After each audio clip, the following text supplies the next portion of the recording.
Thanks for tuning in to the Golden Empire podcast. Make sure to subscribe. All right, here we go. Episode 4. We have David Vasquez in today. How you doing, Dave? Good. So Dave, I've known for at least anywhere from 10 to 15 years. I know from back at the Energize days when we used to sell Red Bull. And Energize was the largest distributor like in the LA market for Red Bull. And one of the largest distributors, around the world. So that's where I actually met Dave. Dave, what were you doing before you came to Energize? Actually, I was doing a little bit of everything. I was merchandise for DPI West, which is a distributor. I was merchandising grocery stores, and then I left that job, and then I was doing I was a driving instructor. I was teaching teenagers. I think you told me about this actually. Older women how to drive. Yeah. So I was doing all kinds of stuff like that, but I was getting paid under the table. And then I was getting paid for my injury, and then I went out for some drug, and I said, man, it would be nice to work for that company there, which I would see the Red Bull vans and stuff. Yeah. And then I was going to one of these interview jobs where it's kind of like a pyramid type of job. Okay, yeah. Like Prime America, whatever you want to call those. Yeah. And, so I was like, there's a Red Bull truck right there. So I went over there and I said, hey, and the guy was like, I knocked on his window, he was like falling asleep. You're like, and he's like, well, what's up, man? He goes, hey, how do I get a job like yours? I had no clue. It was like, I didn't know if he actually worked for Red Bull or he was a distributor or what he was. All I knew that was he had something with Red Bull. So the guy's like, yeah, I think we are hiring, man. Here's my card. Go to this spot and tell them that I referred you. Do you remember who it was? I think it was Noel. I don't remember Noel. Do you remember who? So when you went in, do you remember who interviewed you? Well, I did an application. I don't remember who actually interviewed me, but I knew it counted because he got paid because I got hired. He was going to get a check, so it kind of made sense. I was like, oh, this guy hooked me up because he was going to get paid for me getting hired. Obviously, I'm the one that got the job, but his referral was big, I guess. Who did you end up working for when you were there? I was with Ray Lopez. Okay, and Ray's the man. Shout out to Ray. Yeah, one of the best managers I ever had. I had some good ones. So. Yeah, and I got put in South Central LA because that's where I lived. Which I had Watts, Inglewood, all that area, and every rep that will come with selling Red Bull through that route was always quitting because it was a tough route. It was a dangerous route. It was dangerous on top of that, and then at the same time, it was a slow route. My number was 71 cases a day.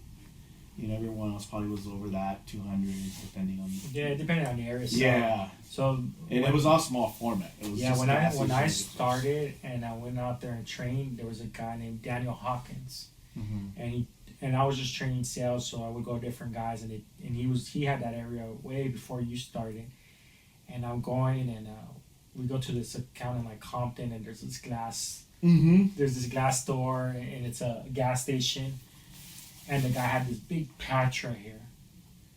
And then after we walked out of the store, the salesman Daniel's like, "Yeah, that guy got shot in the face last week. The bullet went through." Oh God. Yeah. So there wasn't no one ever lasted in that route. The thing is, when you grow up in the neighborhood and you're so used to it that you're not thinking about that stuff. You're in your hood, you're in your neighborhood, and you're just doing your regular thing. But I did get some stuff where I was asking a guy hey dude, just buy one case, because I wanted to make 71 for the day. Yeah. And I said, just one case, man, that's it. And then I asked him twice, and took out the gun, and he's like, I told you to get out.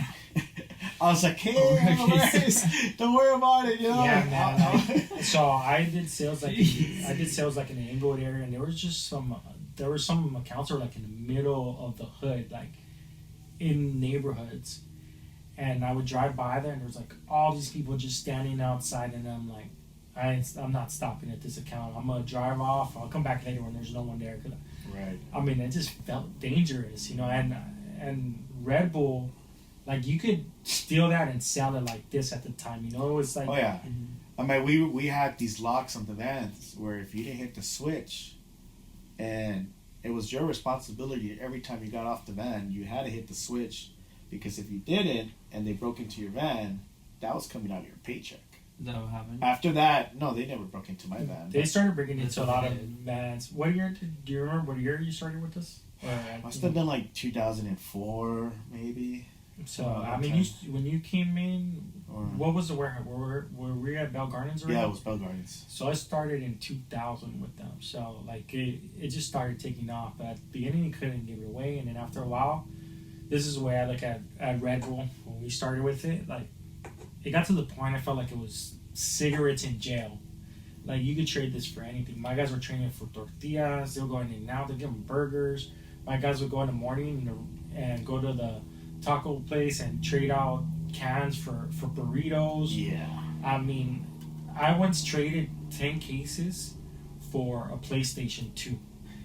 Jeez. But it worked out for both of us because 10 cases to me was like 200 bucks or something, and the No, PlayStation was like 300. So And it's by the time they crazy. sell the cans, they would actually make more money. Because we will give an account, if they had like a full shelf, right? We'll give them like 50 cents, right? And then the second shelf would be a dollar, right? The third shelf would be $2.50, whatever, right? Nowadays, it's like we give a whole case as a discount. You know, we were just giving, and people were like, oh, 50 cents will make a difference of them buying 20 cases or buying 100 cases. If they were going to get 50 cents off, they will buy 100. Because we had full control of the business, and they couldn't get it from anyone else at a cheaper Right. price unless somebody broke into a van Yeah. and they're selling it on the side. And that was when you came in. Before you came in, we used to have to pay the accounts $500 for a full shelf. That's what we did. But then it just started selling so much it just became a commodity, and everybody wanted it. So we had way more leverage later down the road. Yeah. You know, so what else were you doing with that? Did you always stick in that area, or did you end up I doing stuck something? in that area. So what happened was, like, with time, I probably had the second best route, like performance wise. Not that I was outselling all the other guys. I was just consistent with my route. I was hitting my numbers, and I think Carlos Ramirez and I were like the top two reps, like, for that team. So I felt like, you know what, I deserve an opportunity here, right? So there was an opening for like some type of management job, and I don't know, they probably gave it to you. Who knows? So Carlos Ramirez, shout out to Carlos Ramirez too. He's another guy in the industry killing it right now, and so is Ray Lopez. So shout out to those guys. When I started, I was like straight out of high school. You know, I went and worked for Coke for a little bit, and then I went to Energize. So I was like 19 when I started off at Energize, and I looked super young, so no one like wanted to buy from me because they're like, "Who's this little kid?" Right. But I just kept going to the accounts, and eventually started buying from me. And Carlos was on my team as a salesman at the time, and I got promoted pretty young. I was like 24 when I got promoted to. I actually started off as a merchandiser at Energize, then relief sales and sales, and then I became a salesman. And then the reason I got promoted to management was because Carlos left for Honest Tea. Right. And he was the next one up. Well, that's the job that I applied for, was the job that you just got, because Carlos left on his team, and then I was asking to, and then I don't know, what was his name, Bill or Bill Horace was the general manager. One of those guys told me, like, you haven't been here long enough, man, to even getting this job. So, and I thought I was qualified, because I'm like, the way I look at it is like, I'm gonna take every opportunity I can get, because this is the type of person I am. And then right around that time, Carlos was leaving to Honest Tea, and I turned around and he was like, "Say, it's like 2 weeks' notice. I'm gonna be leaving." And I said, well, "I don't know where you're going, but if you need somebody, and this is after the interview, let me know, and I'll be happy to be your right hand guy." So Carlos, like I said, was next in line to get promoted, but he left to Honest Tea. And when you looked around the room, I was the one that was next, and that's why if he would have been around, I would have not got promoted, because he was the one that was gonna get that job. But since he left, and I was not the best salesman in the company. There's guys that were performing better than me at like a sales level. But I had more of a management mentality. Like when the numbers were broken down, I would break down the numbers for my team. You know, I was the one calling them, "Hey, let's hit our numbers." Yeah. So that's why I got it. You know, like I would always be working there. I would always be talking to all the management team, learning them. Like I knew their programs, all that stuff. Because my mindset was always like one step next. So if I'm a merchandiser, I thought like a salesman. When I was a salesman, I thought like a manager. When I was a manager, I tried to think like a GM. Like that's like okay, what are they doing and how do I get that? So how long were you at Energize? I was probably there 6 months. Felt like you were there longer. No, I was not long. I just made things happen like right away. That it seemed that I was there longer than all the other guys. Some of the other guys were not. I'm not going to talk bad about anybody, but they were the greatest salesperson. No, I mean we had really good ones and we had some knuckleheads. Yeah, you know? exactly. So, but on my team, like the Carlos, I was like the second best after Carlos, and Carlos was up next for management. So I felt like I was just as good as him, but he just had a better route. You know, the routes made a difference, but you know we had good people on different teams, so there might have been like a good guy on every team, and you know, like I said, I was always working, and I knew the business, like the way they did business, right? And I just knew everybody, and you know, was always learning, so I got that opportunity. So when Carlos left, what happened to you after that? Well, I stuck around, and then I heard back from Carlos. I think Carlos reached out to one more guy that he trusts, and he knew from Energize, and asked him if he wanted to come and work for him. And I guess he turned it down. And I found out later on that that's what actually, you know, I wasn't the first one he reached out to. And then I guess he just remembered that I had told him, hey, you know, I'll come out and work for you. Mm-hmm. So Carlos says, hey, you want to come work for this company called Honest Tea. I'm going to need you to be my area sales manager. Send me your resume. And I don't have a college degree. So at the time, it was like a small company. They're not going to check if I went to college or what. He goes, just put down that you went to college. You know, obviously everybody knows now. So that's how I would say it. But so I did go to college. So I went to Cal State Long Beach, just about a year because I was busy working and trying to maintain my family. And, you know, it gets hard. So I just never graduated. But I put it on my resume. Boom, got the phone call. I pretty much had the job. I just had to put down that I went to college because Carlos said, this is my guy. And this is we're gonna get out there and sell some Honest Tea. Yeah, college, like it matters, but in this industry, I think experience matters more than college for this industry. You know, every industry is different, but I think for this, you can manage and you can get by. You can learn the industry. You can learn what's it just depends on your title. Depends on what you want to do. It depends if you're calling on key accounts as an upper management. Obviously, your writing has to be really good, unless you're just naturally good at it. I've never been good at it, so that's what it kind of holds me back from becoming something bigger than where I am today in the industry because my writing skills are not that great. You know, but I have a great understanding, just like you do, of how everything works, how to communicate, how to read situations, and that's what gets me by. I think one of your biggest assets too is building relationships with the key people. Exactly. I mean, to be honest with you start doing buying calls and all that stuff like that. The better relationship you are, the less you're writing and all that. Like, oh yeah, you can just call them up and be like, yeah. "Can we do this?"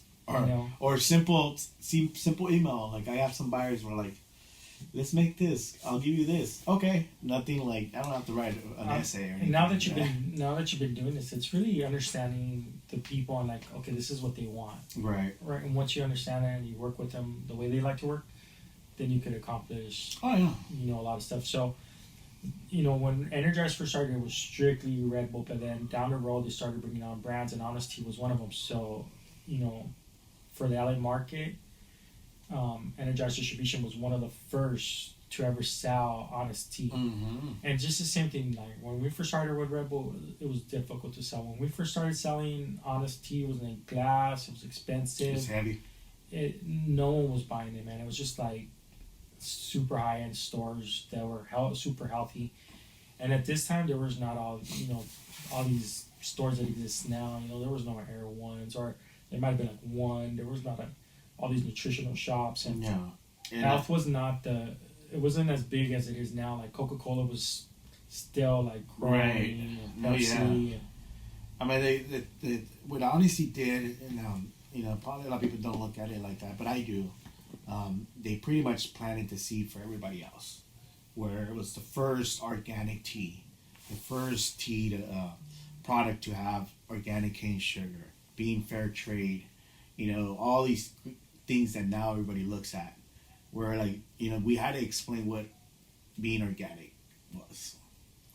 Everybody knows. You don't have to explain to anybody. They just look at the stamp now, and it's organic. And Cool. but I think it goes back a step further. I think Red Bull changed the whole industry because it was just Coke, Pepsi, and 7-Up before that. Oh, for energy. Yeah. Well, just to expand into different kind of and pricing because it was $2 an 8-ounce can, and at the time like a 2-liter you could buy for like $1 or something like that. Well, I'm just saying So- for healthy products. Yeah, and that's where That's where Honest Tea Honest come because back then like organic was all new. All these terminologies that exist now were not like. Well, and they also like what the Honesty did smartly was because, like you said, it was in a bottle.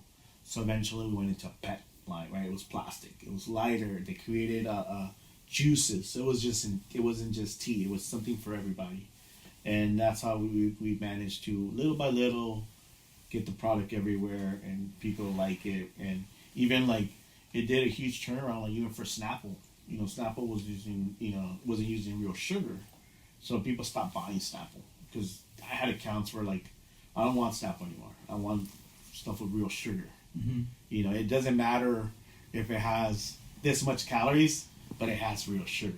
Obviously now we're in the days where nobody wants sugar, but everybody just wanted. There was a movement there of using actual real sugar That's over why- some artificial, sweeteners. I mean, we still have that, but it kind of made some changes where I think Snapple ended up going back to actual sugar at the time. And then, Snapple was one of the biggest products for Harlambos. I mean, When we were Snapple was selling- huge, Mhm. for a long, long time, and I mean, it still It sells a lot. It still does well, So, how long were you at Honest Tea? Honest Tea? So I was there about 3 years, almost 4.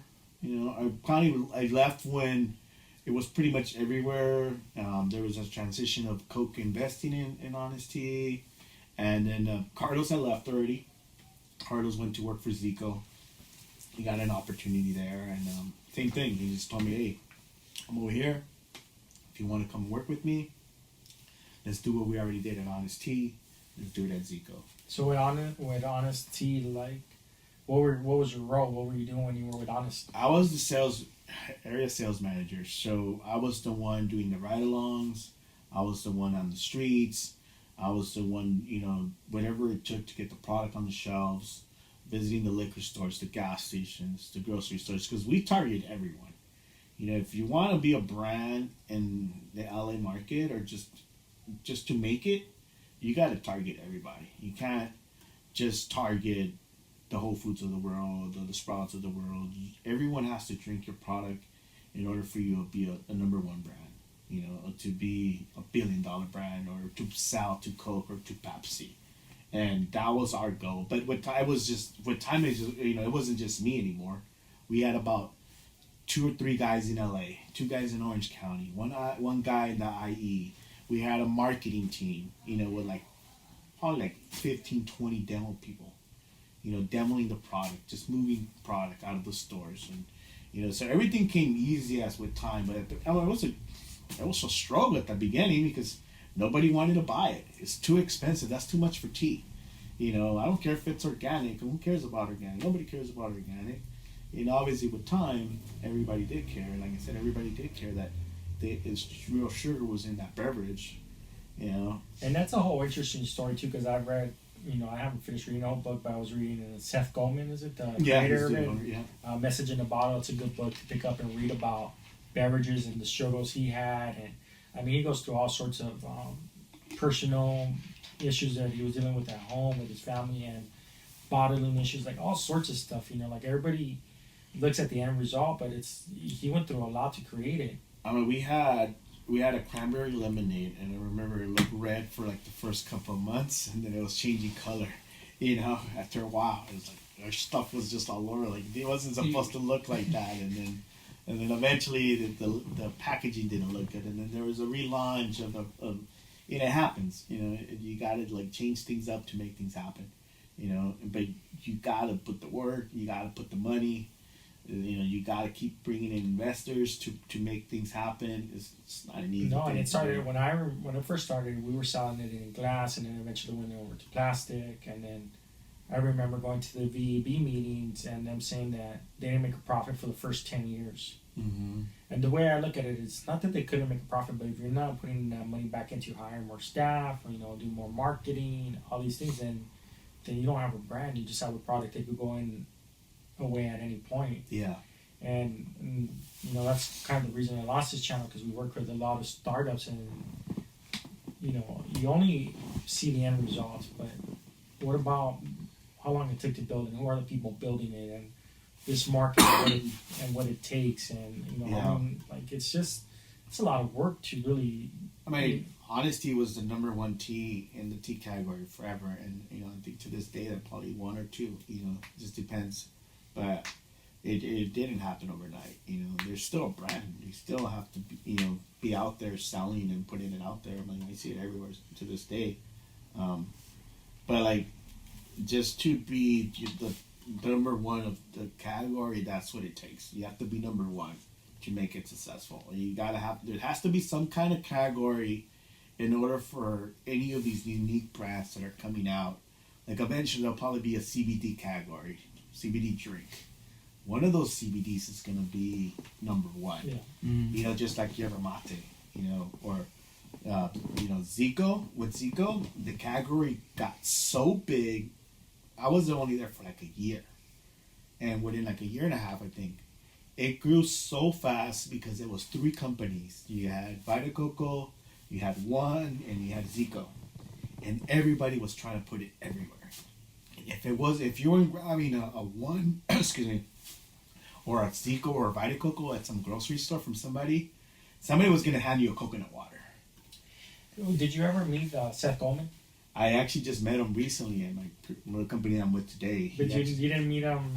We went one of my first meetings. We went to his house. We had dinner. Where was he living at the time? Okay, but it was out of state. It was out of state. So did it flew you guys out, or what? They flew me and Carlos out, and the company was a small that we ate at his house for dinner, and we were playing kickball with his kids, and then we were hanging out, and yeah, it was so small. And then from that, it went from, a couple years after that, where like we rented the whole Marriott because there was like 300 of us or something. The team was way bigger, but yeah, it was small. I think Carlos was one of the first, employees that they had, and especially out here in the West Coast.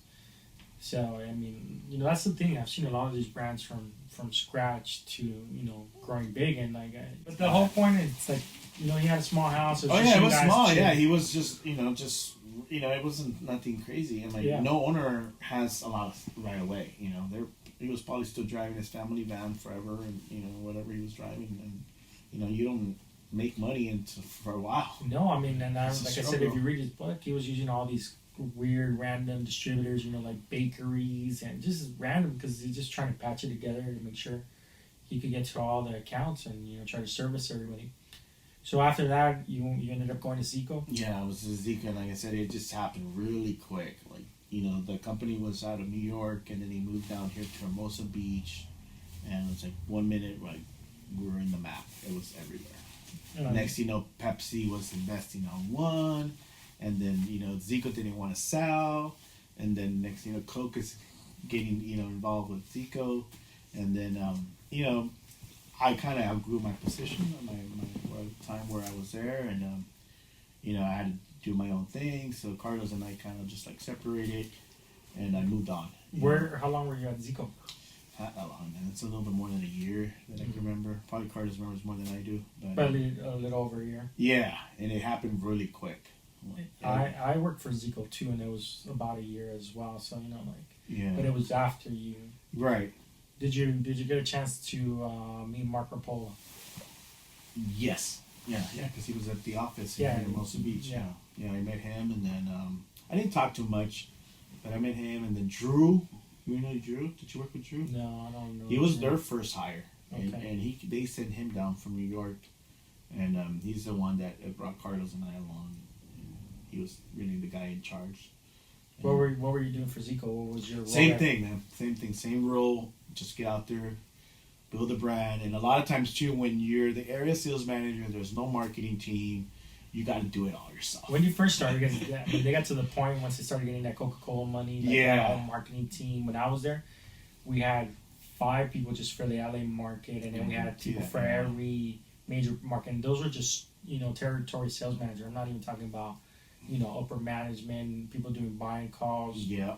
That was when I was with VB, pretty much when I first kind of started. Did Core Power, then went to Zico for about a year. And it probably went easier too because Carlos and I already had done it with Honest Tea. Mm-hmm. We already knew our distributor. We already had a relationship with our reps. The we accounts. already knew what incentives to run, what accounts. It was like, hey, try this. But I think everything that you did and everything we did makes it easier. Like when you have Red Bull, and it's so hard to get in, and then you go to Honest Tea, you struggle again, but now you break it. Now you have all these brands that are starting to emerge, so now like people are more willing to accept certain categories. But the coconut water too, like it was no category, and then all of a sudden, like there was no coconut water out there when we first started, and all of a sudden it started popping up, and it became a huge category, and then like you said, those were the 3 big players, and even Marco Polo, like looking at his story, he started selling out of his van in New York. And then I remember watching the story of him saying that the first 5 years were like so difficult that he went to his wife and said, if you don't want me to do this, let me know. Like I know it's putting a big burden on our family, and this is very hard. And his wife said, no, let's keep it going. Like, so he was really close to giving up, and he didn't give up, and then he ended up selling his business, or I don't know if he sells percentage of it, to Coke, and now he's an investor and helping create a lot of brands, but at any given moment he couldn't give up, and he was this close to giving up. But if you watch his story, you can go on YouTube and all that, and you see all that kind of stuff. Yeah, I mean it was hard to sell too, because it was, who drinks coconut water in the U.S.? Like who's used to it? Unless you're from another country, like I remember my dad tells me, oh, I told your aunt that you sell coconut water. Right? And in my head, I'm like thinking, like, wonder if she thinks I'm just like rolling around in a car selling coconuts. Yeah, she's picturing these big coconuts. Yeah, like in the corner, and it's like, mijo. Damn, he pays his rent selling coconuts. Where are you? Where's your family originally from? My dad and my mom were from. My mom was from Mexico, from Michoacan, and my dad's from Jalisco.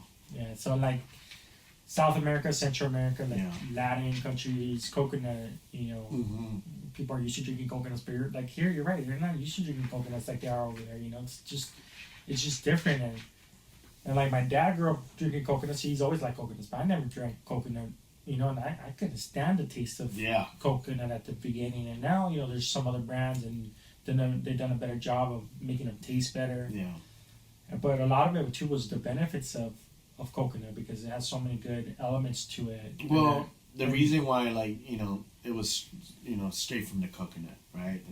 It's just, that's the way it tastes, There's no added sugar. It's not formulated to taste good. It's just straight from the coconut, the young coconut. That's what they call it. So, yeah, I had trouble. My wife was like, I was drinking a Zico, and she's like, "What are you doing?" I said, "I'm adding water to it so I can drink it." I said, what do you mean? You're not supposed to add water. You're taking everything away. I said, well, I have to be able to drink it if I can sell it.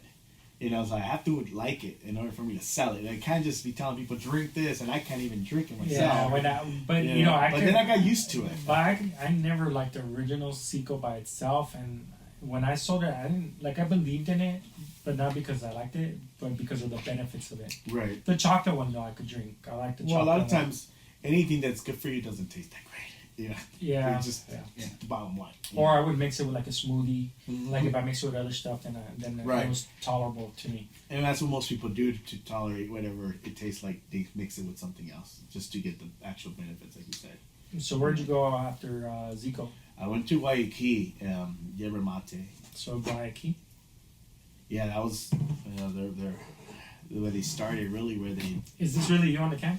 No, that's my cousin. Oh. Nah, that's what I used to tell people, that was my cousin when I used to walk into a store. And, it's crazy because that was the challenge. That brand was the big time challenge because, Yerba Mate, it's from South America, from Brazil, Argentina. They drink it out of a gourd. And it's not a tea, but it's not coffee. we were so I was one of the first people to sell Guayaquil as well because Yeah. the Energize picked it up Right. and they came in drinking it out of Yeah. that thing, and these guys were all like hippies. Right. And I'm like, what is that, you know? And then it was in a glass bottle as well, and I mean, no one knew what yerba mate was at the time. Like, it was the same thing like with Red Bull and Zico and Honest. Like, it was such a hard sell at the beginning. There was only like random accounts through LA that would buy it because someone knew about it, you know, Right. like some Hispanics who lived Oh, in the yeah. area. But And I remember, at the time, their marketing team was their sales team when I got hired, and I was one of their first sales team. And, they already had about, 15 years going at it, trying to put it out there and try to get people to stop drinking coffee and start drinking yerba mate, which is to take coffee away from Americans is just never going to happen, But they realized that with time, we're like, we can't get them to drink it, replace their coffee with mate, where they were trying to sell it brew and put it in their coffee pots, just like coffee. They realized, let's put it in a can and let's make it taste good. Mm-hmm. So everyone could start buying it. So that's when it really just started taking off. And obviously with my relationships and with time and then just do whatever it takes to put the product on the shelf, it took off. Even the way it looks, I had sales, well, I think it just pops out too because there was nothing at the time that was yellowish. Depending on where you're at. If you're like in Hollywood, you're gonna think that's kind of cool, right? Like, oh, what is that? Let me try it. If you're somewhere in a different area, nobody's gonna want to buy this, so you're gonna get freaked out. Like, and then what is Guayaquil?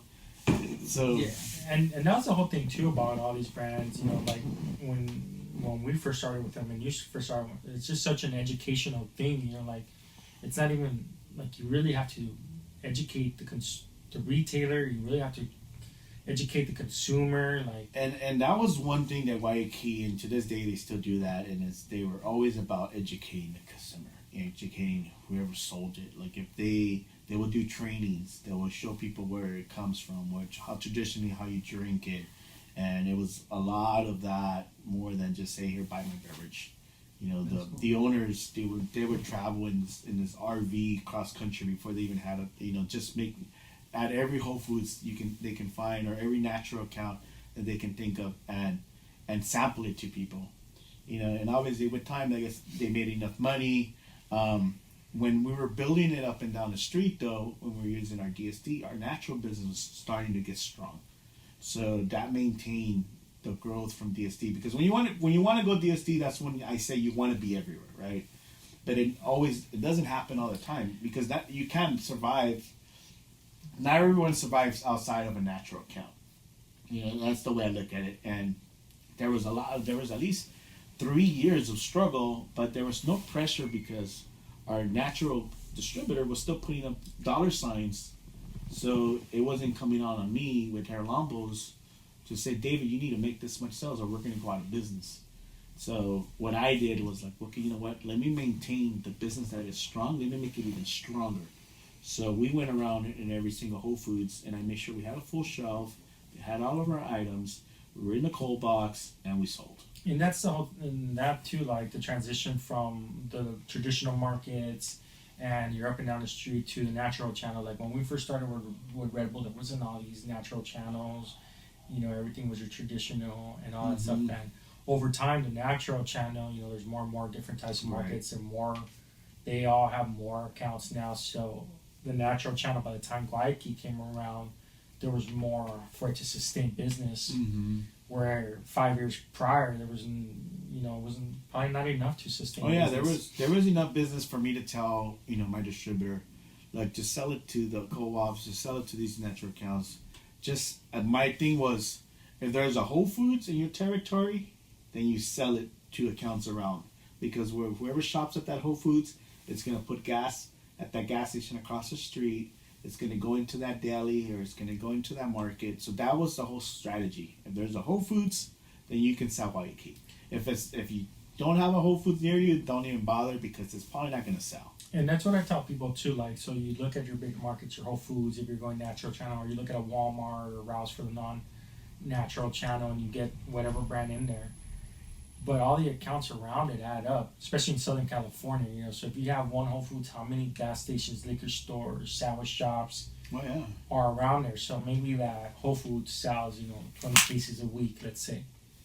But if you sell to all those accounts around there, it could do 40, 50 cases because, it's 5 here, 5 there, 10 there, And that's what it really takes to build a brand. And nowadays, you need both. You definitely, depending on the product, you might want to start natural. But if it's not more of a natural, you start traditional. But either way, you kind of end up needing all of it over time. Mm-hmm. I mean, all big brands, even like if you see them with GT Kombucha, I mean, they actually are one of the few that made it with just natural. They became a $1 billion company with just the natural business, but they completely dominated the natural business. And now they're doing DSD. Well, I don't know if you were there or not, but I was one of the first people to sell kombucha too. But it was that other kombucha I remember. So Red Bull created one called Carpe Diem. Yep, I remember Carpe Diem. Were you around when we had Carpe Diem? Yeah, I was around when it barely came out. I think. And so that's around the time. So Carpe Diem, I don't know when GTs and Carpe Diem came out, but I don't remember GTs when Carpe Diem came out. I don't know if Carpe Diem came out first. It might have been GTs, but they were just not big. Right. But I was one of the first people to sell didn't see GT because it was in the natural channel, and you weren't just touching. Small, maybe. Yeah, you weren't touching the Whole Foods of the world. But it wasn't a category yet. There was no category. There was no category leaders. If GT was around, it was small. And we used to sell Carpe Diem, but I think it was just ahead of its time. Like no one knew what kombuchas were. It did not taste good the one we had. I mean, it might be the case with a lot of these brands that are coming out right now that maybe it's just not their time. People just don't dig it right now. It's not something that they want to drink or put in their bodies or look at or are educated enough for something that's so different. Yeah, timing matters. But now, there's more. You can do more research on stuff where before you couldn't. With Google and all that stuff. You pick something up and you look it up, right? There wasn't all this awareness before. Now there's just there's so much awareness, and if you want to find something, you could look it up and you'll be able to find something about it. But But when we first started, when I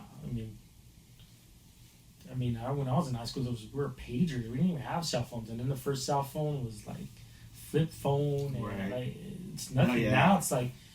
You got your phone, and these guys sometimes have QR codes. It's so much more. Oh yeah. It's funny because I found an old hard drive where I have all these pictures saved up, and it's my images from not from a cell phone, but from a digital camera. Because that's how. That's how we download the pictures, email it to our boss or whoever across the New York, whatever, and it's like you can't just track and send. It's like. I had all these folders of all these pictures because you had to show your work, somehow, some way. But you had to put in the pictures into your computer, your phone. A lot more work. Yeah, a lot more work on top of everything else. So were you doing the same thing at Guayaquil then, area sales manager? Or? I actually did a little more then, and now I was Carlos, managing Herlambos. Yep, I was managing distributors. Pretty much had the whole market, everything from the desert to San Luis Obispo, and just. Creating whatever, making things work, working with the marketing team, and then with time as we grew, as we got more chains, for a while Herlambos was kind of just flat. We couldn't get above that. We're like anywhere above 5,000 cases, and then eventually we got Chevron Extra Mile, and then that started giving us more money, and then they started realizing another thing too. Like I was telling you earlier. Guayaquil wanted to make that movement of mate replacing coffee, and they think we're a yerba mate. And they never saw themselves as a beverage company. So once they realized that we're a beverage company, we're gonna discontinue all this loose stuff, all this tea bags, all this, and we're just gonna focus on a grand prize, which is our beverage that's making us money, and that's when things change. It's like. They also realized that Guayaquil, the name Guayaquil doesn't mean anything to anybody. What does it mean? It's named after a indigenous community in the rainforest in Paraguay. Okay. And so they realized that yerba mate was what was sticking out there for everybody. I want my yerba mate, Mm-hmm. That's what people still call it. Oh, I drink yerba mate, because nobody could pronounce Guayaquil. Yeah. It says it on the can how to say it, but people will still tell me, "Oh, Guayaquil." I'm like, no, Guayaki. No, Guayaki. I'm like, who works for the company, you or me? You know, but then, so they changed it. If you see it right here, Guayaki's big, right? And yerba mate, it's smaller. So they went away from that and they put yerba mate. Now, if you see the can, yerba mate is big because that's, you're like, we're the That's only, what people know. that's what people know. And we're the only yerba mate company here that people know. When you say you drink yerba mate, they're like, that in a way they'll tell you, like, oh yeah, I drink Guayaki. Like the people that have already been drinking it for years. Yeah, You when know? they started the category. Exactly. So, So and brand awareness. Exactly. But it took, forever, at least 10 years before people actually Well, started knowing a little bit of what we it got is. so popular that people will see me at Expo West and be like, "Oh my God, you were for Guayaki! Like, I love that stuff, man. You guys been killing it for the last 5 years." I said, "No, we're killing it. We took 20-something years To kill it the last to kill it. 5 years. You know, it's like it didn't happen overnight. And Yeah. people just don't realize it. Everybody No, man. wants your accomplishments. Everybody wants to be with that brand, but it's just a lot of work and a lot of money. But you don't even see money for And I used to kind of worry because I'll be like, fuck, spending money on my distributors. I'm paying incentives, and these guys are trusting me. Like, I didn't even have my boss was there, but no, we weren't really looking at budget. There was that stage of the company where like just putting money out there, but I was like, I'm not seeing results, and it's a struggle. So any other company would have fired me, but luckily for me, I just suddenly. But it just wasn't took- your fault. It's just the way it was with the changes, like I said, the changing the can. This guy wasn't on there anymore. They then realizing like we're a beverage brand, and we created more flavors. Rebel berry, Enlightenment, which is a mint flavor. It just with time. And that's it too. Like with the evolution of brands, just like anything else, the packaging starts to change. Things like that, where the yerba mate became bigger than the guayaki. Like all these subtle things, taking off the guy, going away from the bags to just a can. Like it's definitely an evolution from when something starts to what it is now. And even now, I'm sure it's going to continue to change because that's just the way business is. But if you don't adapt and you don't make the right moves, like you just don't grow. And one thing Guayaki it's always done well is like they started marketing to the students, to the college students. So they started going to universities and educating the student on what yerba mate is. Like it's cool to drink yerba mate. We will set up a tent with a bar. It wasn't a table. It was a bar. It was an experience. One of the owners, Don Miguel, who was the guy. He would have his score and he had his nice hat and he would talk to you all slow and people would just like it's like you're hanging out and living the experience. And then it's like, it's like everyone's telling their friends, and and obviously those students they start their families, and so what are they drinking? They're drinking mate over coffee. So tell us the importance of marketing with all these companies. Like, how important is it? What have you seen? It's the biggest thing for me, besides just marketing and hoping that somebody talks about whatever you're selling. Like I know there was a time, I don't know if it was Dr. Phil, one of those doctors said mate was his source of energy, and that kind of took it to another level. Yeah. Where he said, "This is what I drink for energy," and that was a big thing. That's the one thing of marketing. Like if that happens, you're great, but it doesn't always happen that way. And the biggest thing for marketing is having people try it. My job is to put it on the shelf, put the right price, make sure that my distributor, takes care of the account. You can see it on the shelf, but it doesn't mean that a customer is going to grab it or is going to buy it. Especially if, this stuff, mate is not cheap, So if you're going to pay $2 for a can that I don't even know what it is, I say, I think it gives me energy, because you're telling me, I want to know how it tastes. So I think the key for any product, from cookies, and even water, you're like, well, water tastes the same. No, it doesn't. You have to try it. So demos are a big thing. It's going back to sampling the students, going back to educating the customers, the people at the stores. I remember when my coworker Jose and I we opened up the North Gates with Guayaki, right? And we figured, Latinos know what mate is. No, they don't, unless you're from Argentina. You're from Brazil. You don't know what mate is. They know coffee, and that's it, right? So we had to sample to everyone from the carniceria, from, the deli guy, and just say, hey, try this. This is good, And to this day, it's still in there because I had to learn how to pitch it in Spanish.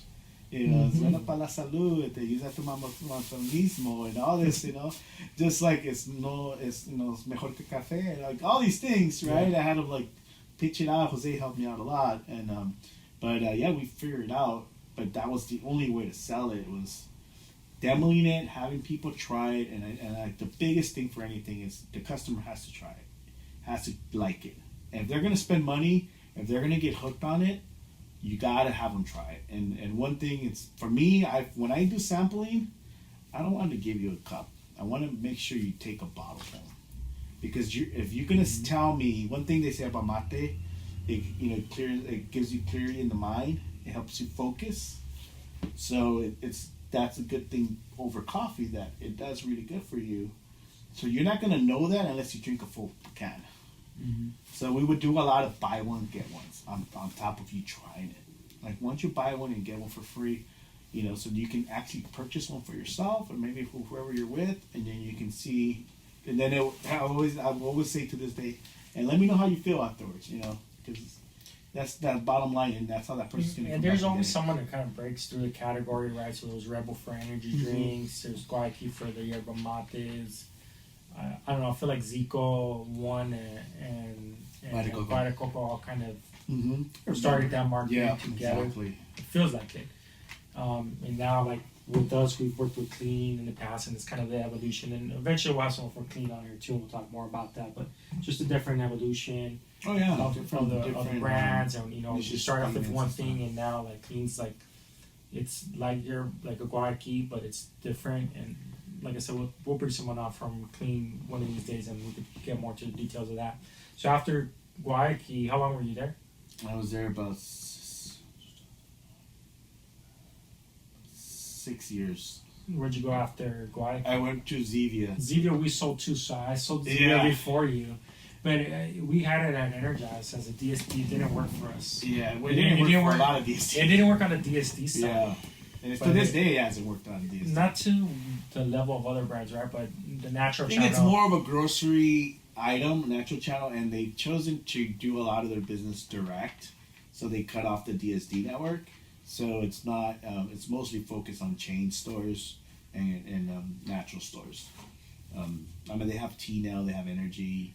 I've been fortunate with good, and it's a good brand. I've been fortunate to be with good brands and better for you items than, working for something that I don't want to drink. It's the number one soda. Yeah, natural soda. Natural soda. Yeah, so like I said, the number one mate, number one tea, number one soda. And then it was great. I enjoyed my time there too because I have something that I can sell to everybody. Obviously you're not going to sell mate to a kid. You don't want a kid drinking caffeine, but you're selling soda, which is like the thing that everybody tries to stay away from because it's not good for you drinking soda. There's kids from, I will run into like a 12-year-old have never had soda in their lives because their parents says you can't drink soda. And I was like, and they're like, you can drink it. And then, oh, I can't. And then like, where's your parents? Over there. Because I will sponsor some stuff for kids. Like, I ride horses and, I was sponsored on my ranch and give all the kids sodas. And obviously there were some kids that, they were good kids, they were going to try something unless they got permission from their mom. And so they'll go tell his mom, like, what is it? And then I would tell the parent, like, it's carbonated water with natural flavors and stevia. It's like nothing, it's not soda. There's no color in it. It's clear. How long were you with Zika? I was there for 2 years. Was the same role? What were you doing then? Same role as Guayaki, handling hair. I was hired to handle hair lombos, but then eventually they went away from the whole DSD network. Mm-hmm. Yeah. So they got me more into handling the natural side of the business, and obviously in LA, over to San Obispo. So I learned a lot on that side of the business. There was no more dealing with the liquor store guy. The liquor store guy, where you give him something and he goes, shit tastes like shit. Get it out of here. What the fuck is this? And then you get upset because it doesn't taste like shit. I'm like, you never even tried. Yeah. And I'm like, I remember with going back to Honest Tea, that happened to me, and I was so upset, and I wanted to beat that guy down. And I was with Fidel, and one of my good friends now, and we ran into each other, and we spent a lot of time together. We actually grew a lot of brands together, and he's like, "Calm down, man." The hood came out of me and shit. I was like, "I'm gonna beat this guy. He's never even fucking tried my tea. Like, what do you mean? Like, it tastes like shit, And he's like, "Dude, calm down. Somebody's gonna tell you no, and it's fine, And I said, "How motherfucker's gonna want to buy my tea one day, right?" And all this, and then years passed, and then that guy was like, "Hey, remember that guy from the liquor store that you got so upset a couple years ago? He wants to know if you want to give him a deal." No. And I was like, "Fuck no!" And I was like, "Go ahead." Well, how many stores have you ever walked into where the guy's like, "I don't like it, so I'm not gonna buy it"? Right. And it's like, Awesome. look, I don't like the taste of yerba mate. I didn't like the taste of Zevia. I didn't like the taste of coconut.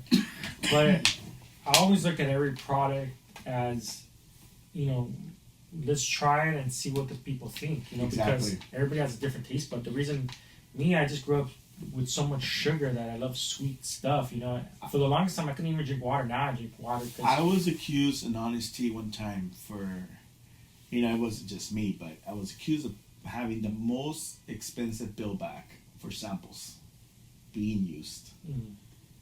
And I took a lot of samples. Why? Because I gave them away. Why did I give them away? Because, like I said earlier, people have to try it. And that helps the brand, though. Yeah, you have to put it in people's hands. People have to take it home. People have to enjoy it and to like it. Realize that it does taste good, or see what they're gonna get from it. And you gotta give this product sometimes free fills to a lot of these accounts, because, like you said, the guy doesn't like it already. He's like, "Why am I not gonna give you this space and take away space from stuff that's already selling for something that I don't even know it's gonna sell, and I don't even like it, and it's expensive." And we were doing role plays on that today, right? And we're kind of covering all that stuff. So with our team, we're training, we're doing role plays, and we're going all over that stuff. Because I've been in the industry for 20 years, but everybody else has less, and it's like all that stuff happens. The same thing like I was working for Core Power, and I was using a lot of samples because no one wanted to buy it. It was a protein shake that Coca-Cola makes. And no one wanted to buy it because muscle milk was, the leader of the category. And my boss came to me, he's like, "You're using way too much samples, like, cut it out." And I'm like, "No, I'm not going to cut it out. I'm going to keep using all these samples. If your boss gets mad at you, fire me. Because this is what I need to." Because at that point, I already had been in the industry for, 15 years. And I'm like, I know what it takes. Yeah. Like, if you hired me, let me do what I'm supposed to do to make this happen. And he was really upset, and I was using a lot of samples, but same thing, I was using it for the stores, and then months later, all those samples I used, I went from being like towards the bottom of distribution for the brand to the top 3 in the whole nation. I went from like averaging like 0 point something SKUs per count to like over 3. Oh yeah. My numbers were highest in the region in every category, but it was because of all the samples I used, make sure the retailer got it, make sure the people at the store tried Even it. to this day, like, there's some stores, like, if I know whatever product I bring on and I'm going to start selling, I know it already makes sense in that store, they're going to get an automatic free fill. Not just because sometimes they tell me, "You know what, David, I'll buy it." No, it's more of like, "I'm going to hook you up, I'm going to make you some money right off the bat, and I know it's going to sell." And they say, "Okay, cool." And then they give me whatever space I want in the store. This is more now because my relationship, and they trust me, but I still give it to them for free. And then I guarantee it's going to sell, and it sells. And next you know, it's like from that free fill to 100 cases a month. And like, when my boss, like I said, it went from not selling that much to selling a lot. And he's like, "You know what? I thought you were just a player in the game, but now I know you're a game changer." And his whole thing changed because the results are getting there. But when it comes to stuff like that, like what you're talking about giving away and all that stuff, like at this point, like me and you and other people that we know that are veterans know which stores make sense to give it to and which ones don't, because we know which ones are the best accounts in these areas. We know like this is what this certain stores used to. Yeah, I mean, you walk into a store, depending on what you're selling, and if your product can sell in the store by what they're carrying and how the store is holding up. It's like going back when I was selling Red Bull. fucking the liquor store. You walk in, there's a liquor store, and there's not even liquor in there. You know, there's like one bottle here and there, and I'm like, oh, this guy doesn't even have money to buy one case. You know, they're barely holding up. You know, so I'm not gonna put Honest Tea in there or White Key or any of my brands in there, but you know, it just comes. You gotta walk the store, you know, and realize, okay, what's selling here. If you see natural products, and they have a customer that's gonna walk in for your product, and that's how you can tell. You know, recently we did that in San Francisco, and we walked the store, and then we asked an employee, said, "Oh, you know, you're the decision maker," and then he goes, "No, it's him over there," and so we were like glimpsing around just to see what they carry and who was the distributor, and the guy just went off on us. Like, who are you guys seeing? You walk in, I don't know who you are. You don't need to be talking to my employees. If you got to come in and introduce yourselves.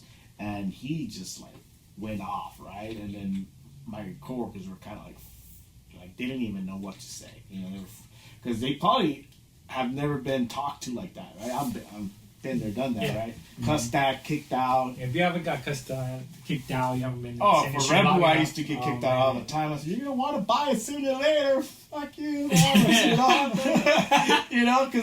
you were able to say that, right? Because it was Red Bull. Like, you're gonna want it.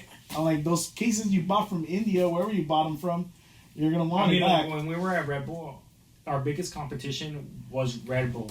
Yeah. From foreign countries. Exactly. It wasn't like another energy drink at that moment. It was like they bought it from India. For like $26. They stole it off the docks. Yeah. And you could tell because the writing on the labels was, in a different language. You see it from Germany or some Middle East country. Yeah. But that was Red Bull, but I've learned, like, it doesn't matter who it is. You respect them. You say, you know what, sir, you don't want to buy it? Okay, it's fine. With anybody, a manager from a grocery store, hey, you want to give me extra space? I get it. Let me know whenever you're ready if you need something. And I think that comes with experience. Because when I was young, I was a hothead too. Someone argued with me, I wanted to argue back. And now it's like, you let it go. Okay, fine. No big deal. Like, it's how people that work with us, you never know if that guy just had a bad day. What if someone passed away from his family, or someone stole from him? So that guy from that liquor store, I was like, I talked and I said, look, I'm sorry, we didn't want to bug you. We started walking the store and realized, how many great items you have here. Like, I changed it around. I said, you look like a great buyer. You have a lot of healthy snacks. We're a healthy product. So we just wanted to make sure you were the right customer for us before we would approach you and waste your time. So and then he kind of like changed his way of tone. And but all that you said right now is all of that experience. Mm-hmm. Because, when I was a rookie, man, I was just...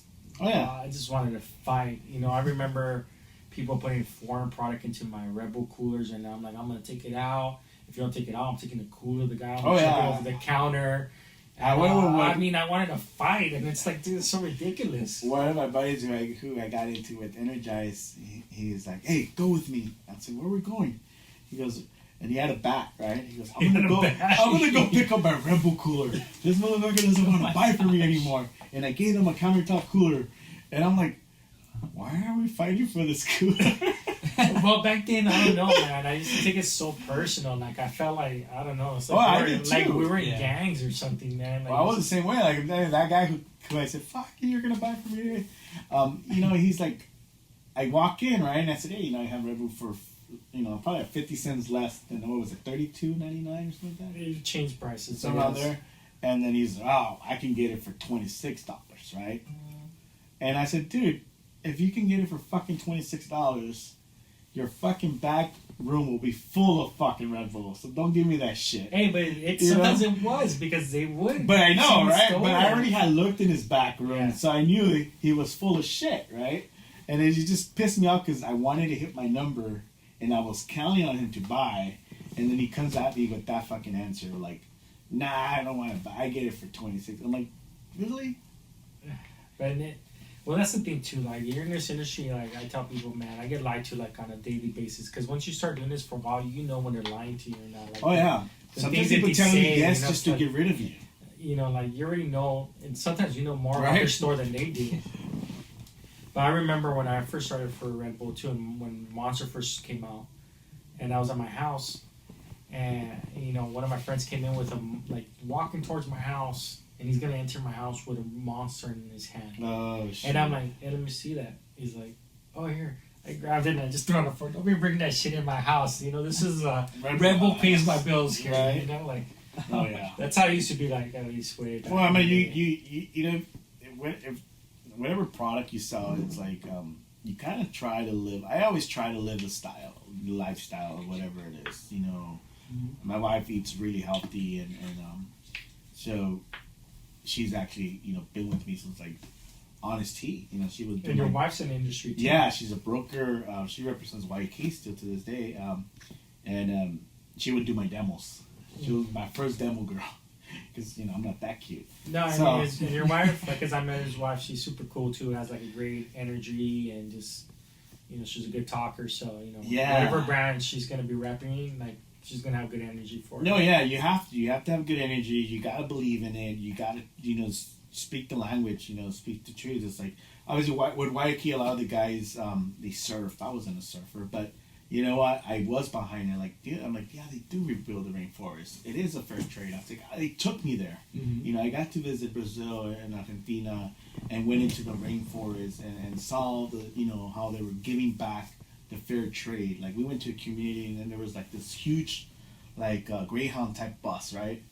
And then we went, I guess, yeah, they just got that bus because the whole community, they got it with their, fair trade, like their 10% additional money, but they agreed that money was going to go to something for everybody, so the whole community can use. So they got that bus so they can go into town as a community to go shopping, for the day.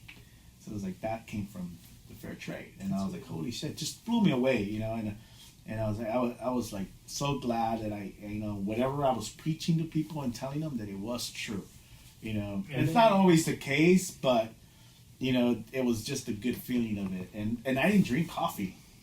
I just didn't drink coffee. I just like mates, my caffeine. I didn't drink any other energy drinks.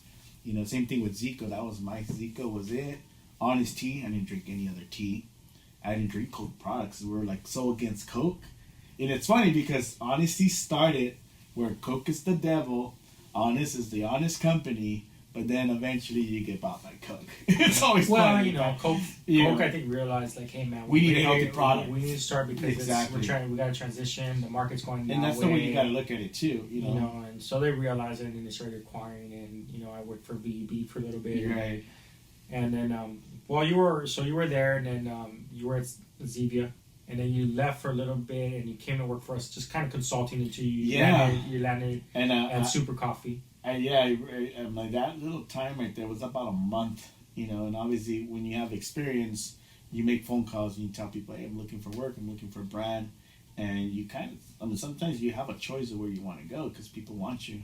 Mm-hmm. They realize what you've done for the market, and the guy who was my boss, Luke, at Waikiki, he was also my boss at Zevia, but they had moved him to food service, so he wasn't my boss anymore. So there's some things happening with Zevia, but he tells me, hey, my nephew Ryan is hiring for a company called Super Coffee. And it was funny because when I was looking for a brand after Zico, Ryan was the guy that told me my uncle's looking for somebody to work for Waikiki to manage, her Lombos.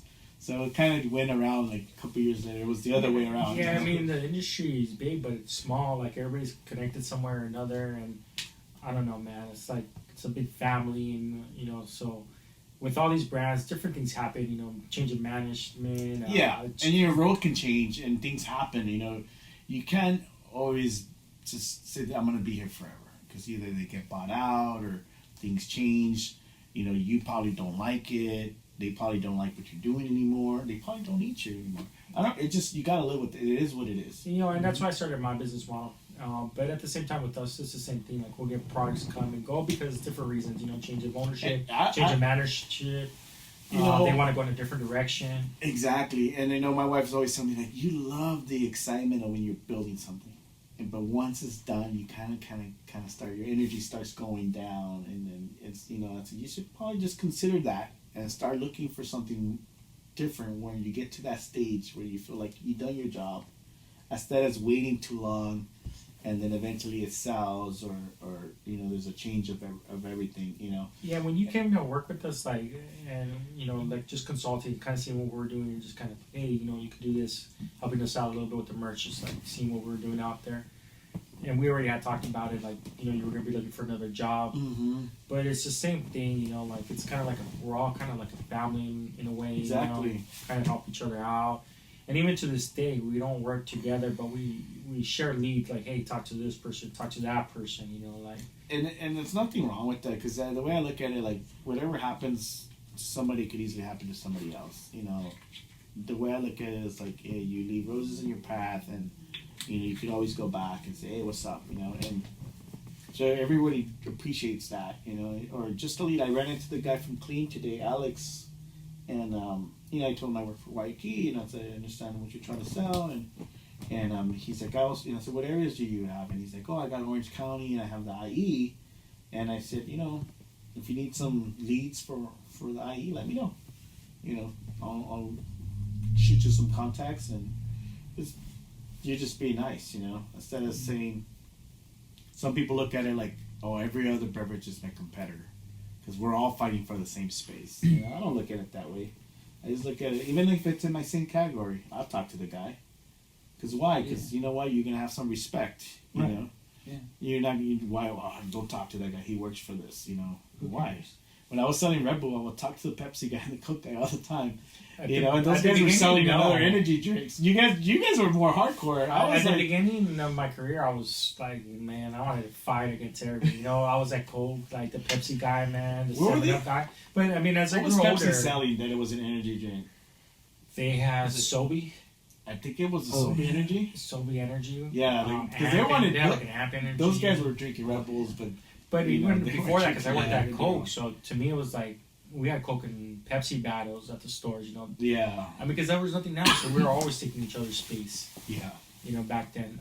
But then as I grew older, it was kind of more like, you know, let's just. Well, the way I look at it too is like if you become somebody's friend who's a competitor, it's like they're gonna think about it twice. Like, oh shit, I know David. That's David's product. Yeah. You know, I'm not gonna move his space. Even you know, I don't get me wrong. I'll take anybody's space, but it's gonna be out of respect. It's gonna be Mr. Liquor Store owner or Mr. Gas Station or Mr. Grocery Manager say, look, that stuff that's not selling, you can take that space. That's the only time I'll be happy to go. Yeah, or if you want me to buy it, I'll buy it. You know. So now you're with Super Coffee, and I mean, we have our own, you know, like cold brew, but and ours is Wandering Bear. Right. But it's, you know, it's the same but different. So to me, it's like, you know, when I see your stuff out there, I'll take a picture, send it to you, and stuff like that, right? And then I pitch our product, but I feel like it's kind of plays in the same category, but it's different. It's just coffee. I mean, we do have a cold brew, but it's more. It has MCT oil. It has a protein. We use monk fruit as a sweetener. It goes. You know, when I went to Super Coffee, I looked at my greatness of what I was doing with Zevia. We're like, man, there's a movement here. Everyone's trying to stay away from sugar, and you know, most people consume sugar from beverages. You know, that's what they get a lot of their sugar from. So everyone's staying away from sugars. People are looking to stevia, monk fruit, erythritol, you know, all these natural sweeteners. So I had really good success selling Zevia to a lot of people because it didn't have any sugar. But everyone was always a little concerned about the aftertaste. I mean, you know, it does have a little bit of aftertaste. Yeah, you get used to it. When I drink the Super Coffee, yeah, the bigger one, the coffee, the regular coffee. To me, it tastes more like a protein shake. Yeah, with some coffee. Because it's really thick. Yeah, it don't taste like a coffee to me. It tastes more like a protein shake with coffee. And it falls in the coffee category. You know, it's the number one coffee beverage right now outside of Starbucks. You know, always Starbucks, but that's who we go after. I mean, that's what Super Coffee, you know, the brothers that created Super Coffee, you know, they wanted a better for you coffee, and they're like, we're not competing against Wandering Bear or any of the other cold brews or any of the other. We're competing against Starbucks.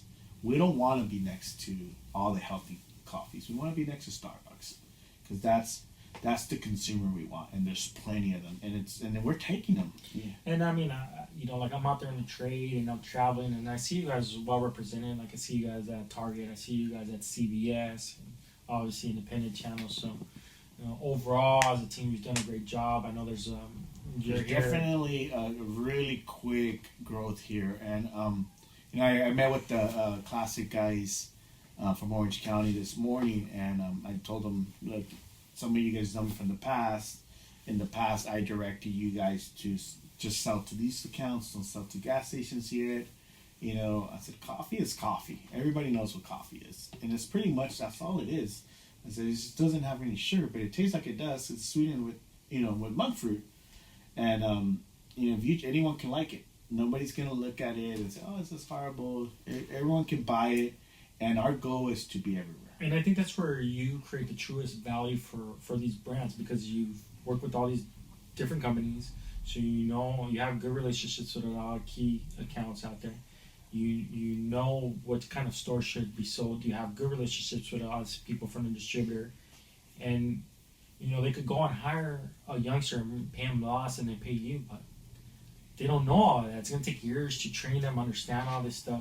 We're paying someone a little bit more with experience is going to get you more doors open. And the thing too is, like you said earlier, like we know what to do, we know how to handle situations. The biggest thing is also like planning your days.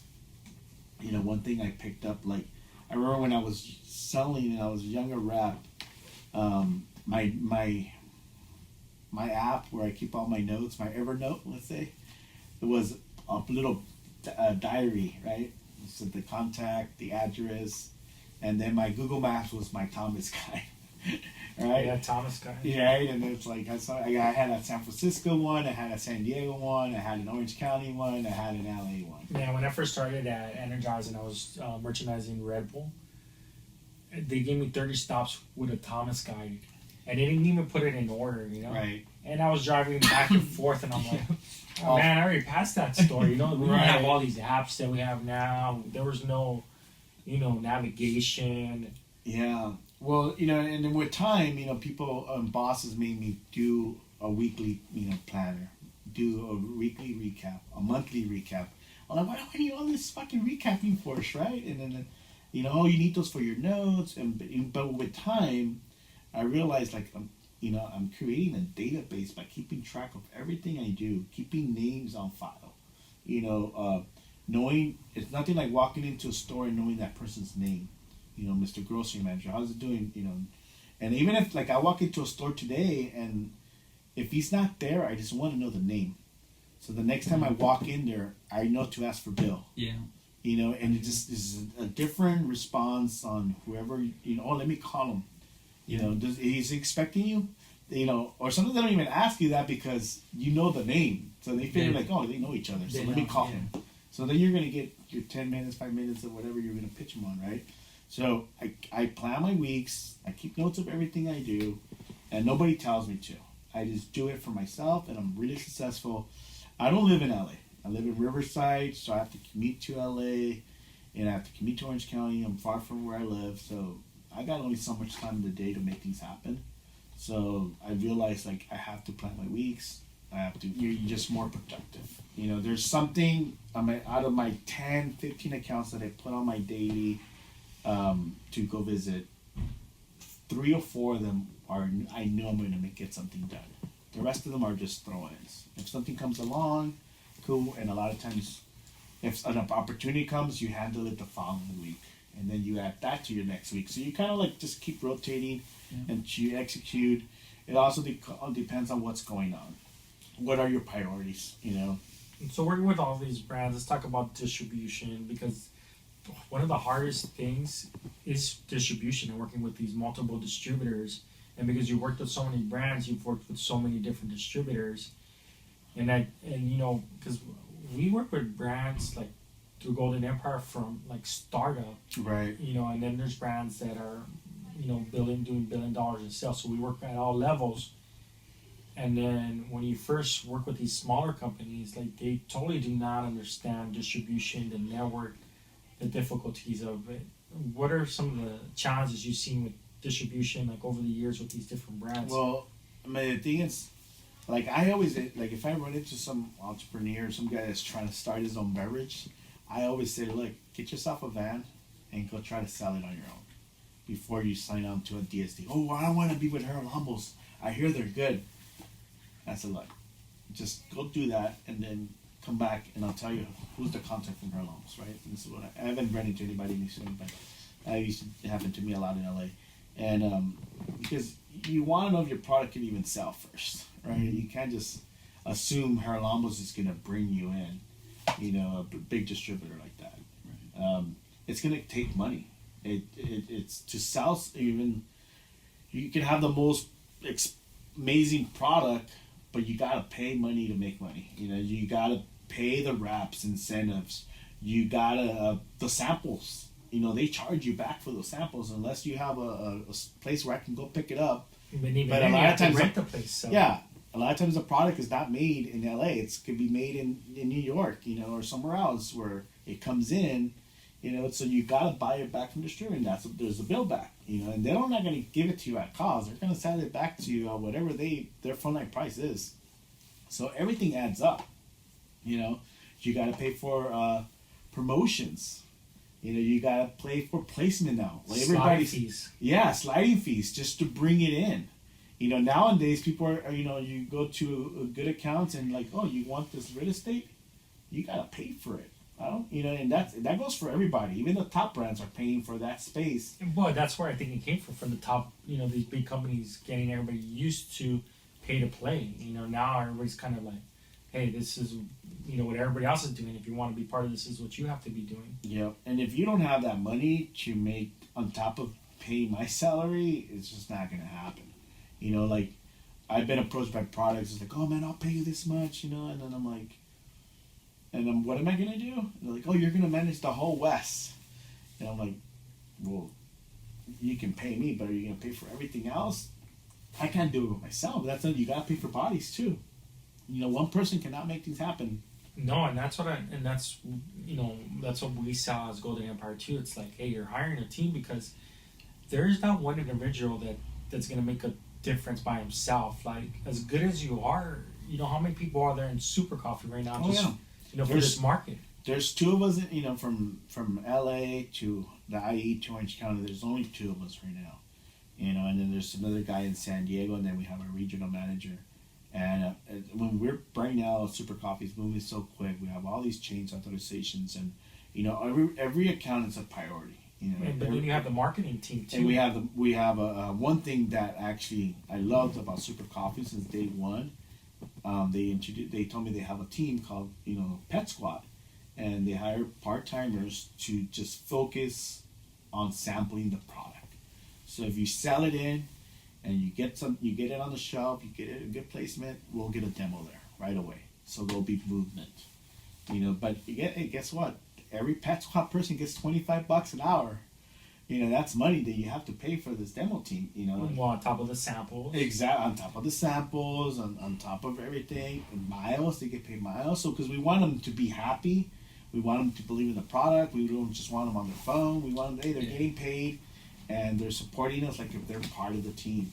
You know, and we have at least 3 girls in every, you know, we have like 3 in the IE, 3 in Orange County, maybe like 4 or 5 guys and girls. You know, and they're my help too, because they're the ones going to the accounts. They're checking for inventory, making sure, you know, we're fully stocked. So that's more bodies, but we still need people that do what I do to do the ride-alongs, to get, you know, the distributor to believe in us. Go to the meetings like you did today, present. Yeah. I'll be honest, out of the 10, 11 guys that I met today from the Orange County team, I'm probably going to work with like 3. Because it's going to be hard to work with everybody. Because guess what? I also got the IE, and there's another 10 reps over there. You know, I also got like my natural business to worry about. So I also got the accounts that are not going to use DSD. And then you still got Targets, CVS. I still got Targets. There's going to be some direct business. So I got to like really, like, goes back to planning my days and being smart, and then focusing on some weeks. You know what? This week I'm just going to focus on my DSD. I'm going to do some ride-alongs. I'm gonna, you know, see what I can do up and down the street with my reps. Well, and then we're, you know, like I said, talking about distribution. So you got DSD, you got direct, You got natural. I mean, just like how many different distributors are you using just for like California? You know, like California, I have my most. 6, and we're just gonna get Pacific Beverage. So it's gonna be like 7. And there's these different distributors, and they all cater to different. Yeah, and they're really good at different things. This distributor's good for that. This distributor's good for that, and we need to go with this distributor because they're the only ones that handle that. Or the stores sometimes be like, and that's the we thing only want to work with this distributor. Like a lot of natural distributors, they get a discount if they just buy everything from them. So they don't want to bring on a DSD. They want to just buy from the distributor that they already buy from, and that's it. It makes sense. I get it. You get a great pricing. I can't even beat it with my DSD pricing, so I understand. But then there's a lot of times where like they're suffering. I will walk in and it will be empty, and I'm like, hey, you have an empty shelf. Oh no, I'll get it at the end of the month. I'm like, you're gonna wait until the end of the month where you can just sign up with my DSD. And they can give it to you, any time of the week, just to buy 5 cases. And then even that's a balancing act too, because sometimes these DSDs don't get along, or you have certain restrictions, contracts, so you gotta have to work around them and honor those contracts. Yep, you can't just have 2 DSDs or multiple distributors selling at the same price, or territories like, Harold Lambos used to just have Snapple to say in Orange County. And that was it. They never had it in LA. They never had it in Orange County. So, that kind of changed things around too, where like Orange County won't get as much service than LA because they had Snapple in LA and they didn't have it in Orange County. So there's always something that you gotta balance it out. And so what gets, Harold Lambos doesn't have that strength in Orange County. So I'm gonna use more natural distributors over there or somebody else. I mean, and that's all experience too, like managing all these distributors, like how to work with them so they don't get upset, how to work with them to make sure your product gets represented and gets there, and that's like, I mean, all that too is, like you're not only getting paid to sell, you're getting paid to manage distributors.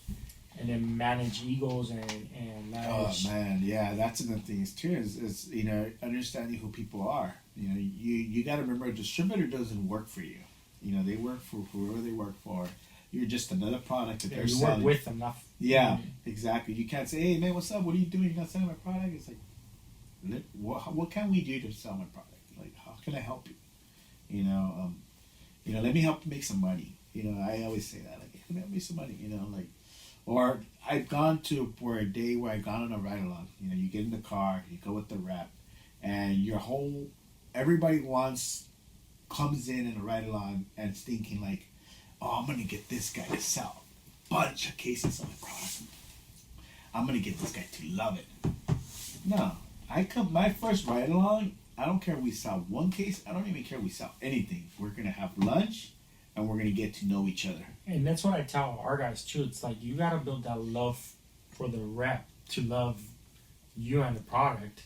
And for you, it's like, okay, well, love me, so that no matter what brand I'm working with, they're gonna help me because because like I said, they're not gonna buy your product. I had this one guy, this rep, tell me once with CVO. He goes, "Oh, dude, I don't sell your stuff." I said, "Why not?" It's horrible. I was drinking beers with my buddy this weekend, and we decided to open one, and that shit was horrible. I'm like, dude, you fucking drinking beers with your buddy, and suddenly you decided to open up a soda pop.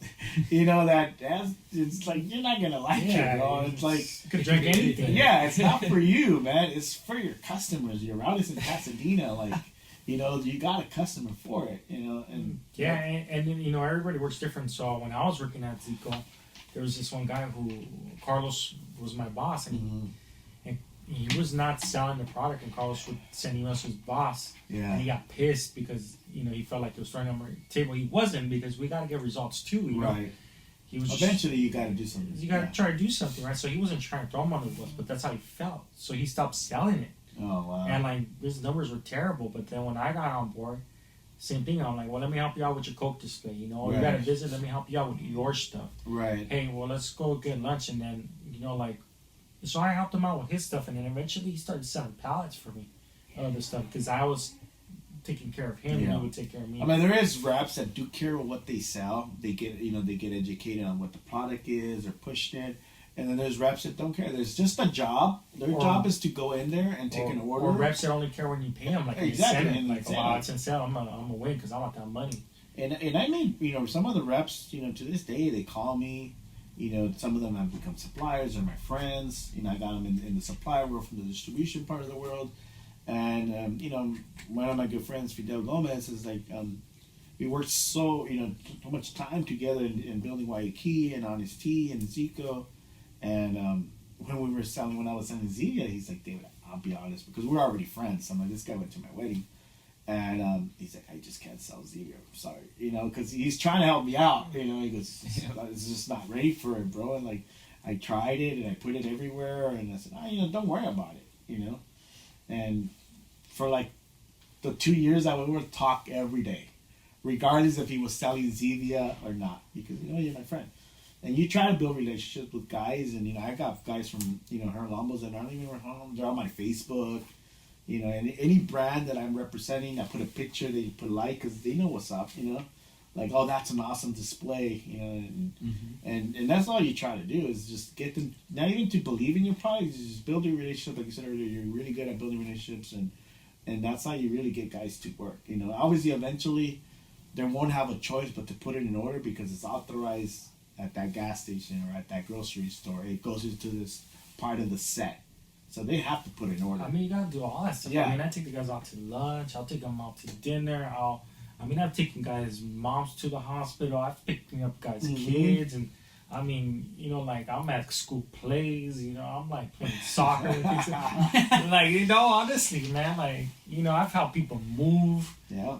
It's like, and I tell reps all the time too. Like, I'm a phone call away. If you need me, you always want to be straightforward. You never want to like tell somebody promise something you can't keep. You can't tell rep, yeah, I'll be there next week, and you're not gonna be there next week. You gotta make sure you're gonna be there because you can, especially if that relationship is not there. If it's somebody I've known for years, and like, hey, bro, this came up. My boss wants me to go to San Diego, or I'm just not gonna be able to make it, and they'll be like, don't worry about it. I'll take care of it. Or can you drop me off to whatever here so I can drop it off myself? But then there's times when you're barely getting going and you got, it's like, hey, you told me you were coming Monday. I had a rep this week. He says, hey, so I need an extra case dropped. And I said, okay, cool, I'll do it. I said, when can you do it? And I said, Monday. And he goes, dude, you better come Monday because this guy's going to lose it. And people don't realize that, like the store manager or the buyer, they said, you don't come on Monday. That's it. You lost that account forever. Mm-hmm. Unless it's somebody completely different from Super Coffee, not named David, comes in and says, "Oh no, that guy's no longer with us.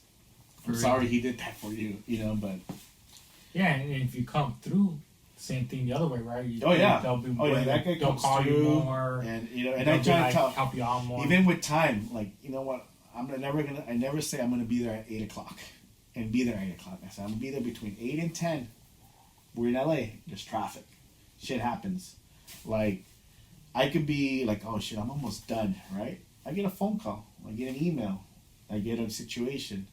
It's like, next thing you know, I'm like, I'm not going to be done by 3. I'm going to be done by 5, So, I'm not going to make it by this time. So now it's like, okay, at least I got this time frame between this time and this time. Unless it's an actual, like, key account buyer call. Yeah, and they only got 10 minutes so you gotta for get there super early because exactly you're there 30 minutes before at least, right? Because traffic, like you said, accidents. I see an accident every day out here.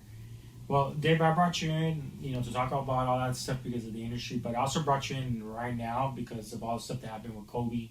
Yeah. And you're a big LA sports fan for all the sports, and I'm a big sports fan too, and I'm a big Laker fan. Like, I've gone over your house. You have a whole den dedicated to sports with memorabilia and all that stuff. Yeah. So tell us just about some of your history when it comes to sports, kind of the stuff that you have, like what you're into. Yeah, well, I grew up a Dodger fan. I was like, they have those hats now or shirts that say born and raised a Dodger fan. I'm born and raised a Laker fan. So I was born and raised a Dodger fan, really, because my dad loved the Dodgers. So that's what he was watching on TV, and that's what that was the first sport that I got introduced.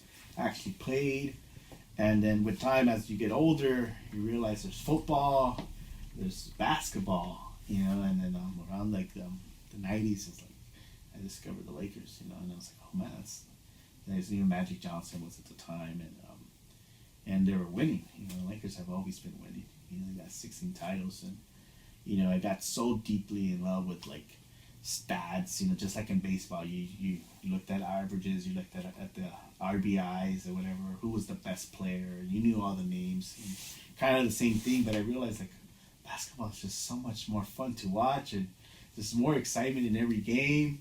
You know, baseball's a little bit more slower, but you know, I still have the passion. But basketball became my best sport, especially because the Lakers were Showtime. They were the best. And, you know, Magic was already towards the end of his career, and then he announced that he had HIV, and we thought he was gonna die. And I remember crying.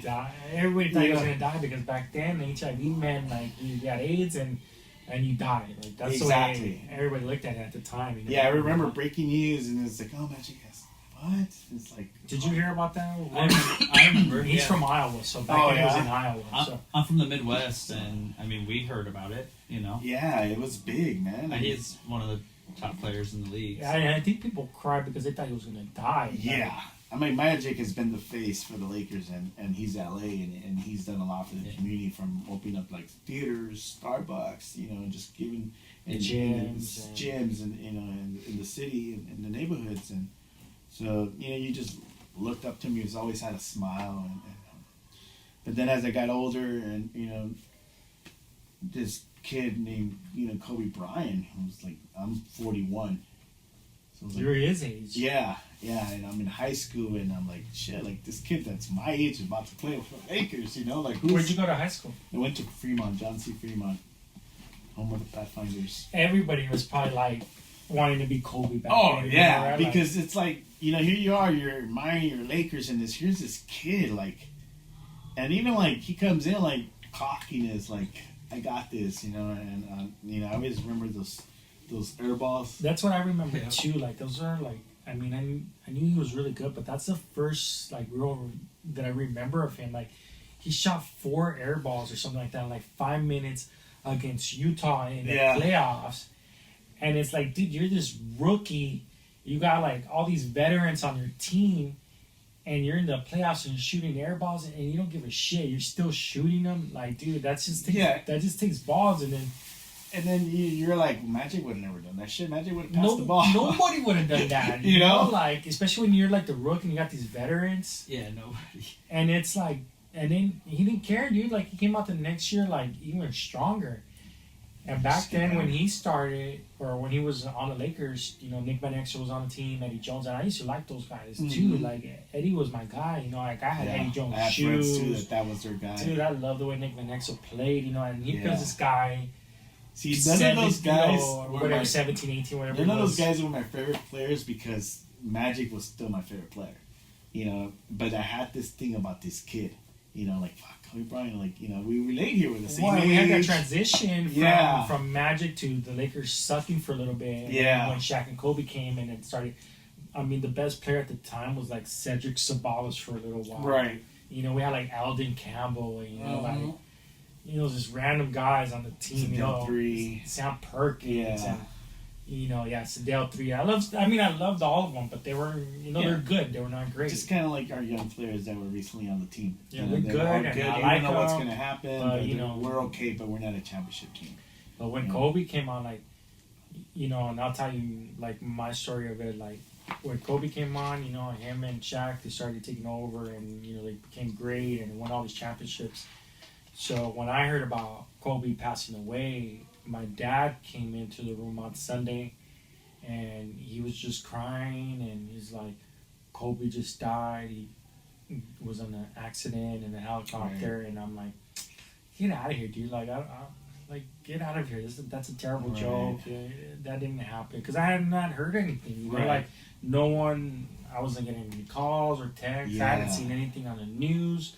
So I'm like, man, you're just lying. And then the news, you know, slowly started coming in. People started texting me. And then then it became real. And then, I mean, at this point, we're like removed from it over a week already, and it still doesn't feel real. It feels like it didn't really happen because you see all these things on TV and these highlights. It's not, you can't forget about him. The guy's a legend, and and he's a part of you in a lot of different ways. Because everyone's gonna say, oh, the Mamba way, the mentality of like working hard, and I realized that right away because.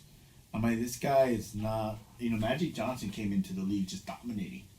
If you go back and he was great in college. And he just came in and took over the team and became the guy. And Kareem had to pass the team to him eventually, but Kobe was like I said, we shot those air balls and he had to work for it. You have to work for everything in life. So he had the talent, but the work ethic was what got him to be the best. And that's what I realized with Kobe Bryant. It's like, man, this kid works hard. Like he's put his mind into something and he's making it work. Yeah, I mean, and you hear stories. I mean, when you live here and you're a Laker fan and you're watching him, like you hear stories all the time. Like he was up before everybody. He was breaking a sweat before practice even started, and he would go to practice. And I remember everybody talking about like LeBron James is the best now, and Dwayne Wade's better than him, and Carmelo Anthony, and all these guys. And I remember right before Kobe went to one of the USA teams, all those guys were on the team, and they lost. They had Wade was there, LeBron was there, and Carmelo was there, and they didn't win the championship. I forgot what tournament it was, but they didn't win the championship, and they had all those guys minus Kobe. And the next time around, Kobe was on there, and they were playing Spain in the championship. And they gave him the ball, like, at the end. And he was making all these baskets to win. And all these guys were on the team, like him, Anthony Davis, LeBron, all these guys. And I think Durant, I think he rubbed off on all those guys. And all those guys are greater because of him. Yeah, and they realize that, it's just not talent that is going to get you past everybody. You have to continue to work on your game. There was always, Kobe's working on his post game. Kobe's working on his 3-point game. I heard a story about Coach K, who told his students, his basketball players, his college players, he goes, Kobe, I'll tell you a story about Kobe and the USA team. And he goes, Kobe, we're gonna, pass you the ball so you can catch and shoot from the 3, right? Just catch and shoot. And Kobe's like, well, I'm not used to doing that, but I can make it happen. This is already Kobe Bryant, like almost in his prime. Where like, he started working on it. So it doesn't. He's like, everybody's gonna work on. I'm shooting 3s and catching and shooting. It doesn't matter. And that's Kobe Bryant for you. It was like, oh shit, I can't do this. I'm gonna work on it. Yeah, there's like stories. Regardless of where I'm at, I'm gonna still work on my game. Yeah, I remember he had broke his arm or something like that, so he had to shoot lefty. So he was practicing. Like he didn't stop practice. He's like, well, I'm gonna practice on my left. Like. Yeah. And I don't know. I think the reason I connect so much with Kobe, because I look at myself like I'm Kobe in this industry. Right. Like all these years up to this point, I've just been learning. I've been 20 years in the industry. To me, it's just all been learning, and all that now is okay. I gotta take it to the next level. But same thing with him. Like he was learning from everybody. I mean, I'm trying to learn from everybody. He broke things down, and I think that's what made him a professional. On whatever he wanted to do was breaking things down and having a full understanding from the bottom up. It's like you understanding what you're selling. What is it? I'm like, you gotta educate yourself on what you're selling. You can't just say this is what it is. There's times when nobody cares. Does it taste good? How much it costs? But there's times when people want to know what is it? What exactly is it? And what does it do for you? And he broke things down for everything he wanted to get familiar with. If it was tennis, if it was anything, he was trying to try to be the best and try to figure out how do I perfect, make this a better myself doing, or if it's my game, or it's, if you want him on probably playing in some Atari game or Nintendo game, he'll probably try to beat you eventually by practicing. Well, the thing is, like, I deal with a lot of successful people, a lot of entrepreneurs, and I feel like these people that are highly successful would be successful in anything. Right. This is just what they've chosen, So right. If Kobe had chosen another path, he would have been great at whatever path he anything. I think anything, and I think that's what made him great and different from a lot of people. I'm still learning. in the industry right now, I have a lot of young guys that are doing the same thing as I do. I've been doing it for so long. They've only been doing it for a couple of months, a couple of years, and a lot of times, they teach me something, and I'm still willing to learn, and because I want to get better. I ask questions and say, hey, so how did you do that? And they teach me something new. And I just found that at Raw was recently, like, I always went to the grocery manager, and I guess now you go to the store manager to get stuff done, right? And the store managers always seemed like he had no clue, but I guess they changed that. And I just learned that from my younger coworker. Like I said, because he was, he started hitting the rounds, and it had been a while for me. And I said, "Who did you talk to?" He was like, "The store manager." And I was so in mind that, hey, you know what, I need to talk to the grocery manager. He's probably just telling me that, but no, it turned out to be true. Like, but you always gotta be willing to learn, for no matter who it is, and I think that was like, as more and more stories come out, like who Kobe touched, you'd be surprised how many different people from different sports, from people on comedy, people, actors, just people that he reached out to. People in tennis, and just makes them more amazing, and one thing like him and like Magic that I hear a lot is like they both always stop and either sign something for you, an autograph. A lot of athletes don't want to do it because they feel you're gonna sell it. And I have a lot of stuff that's autographed, and I bought it.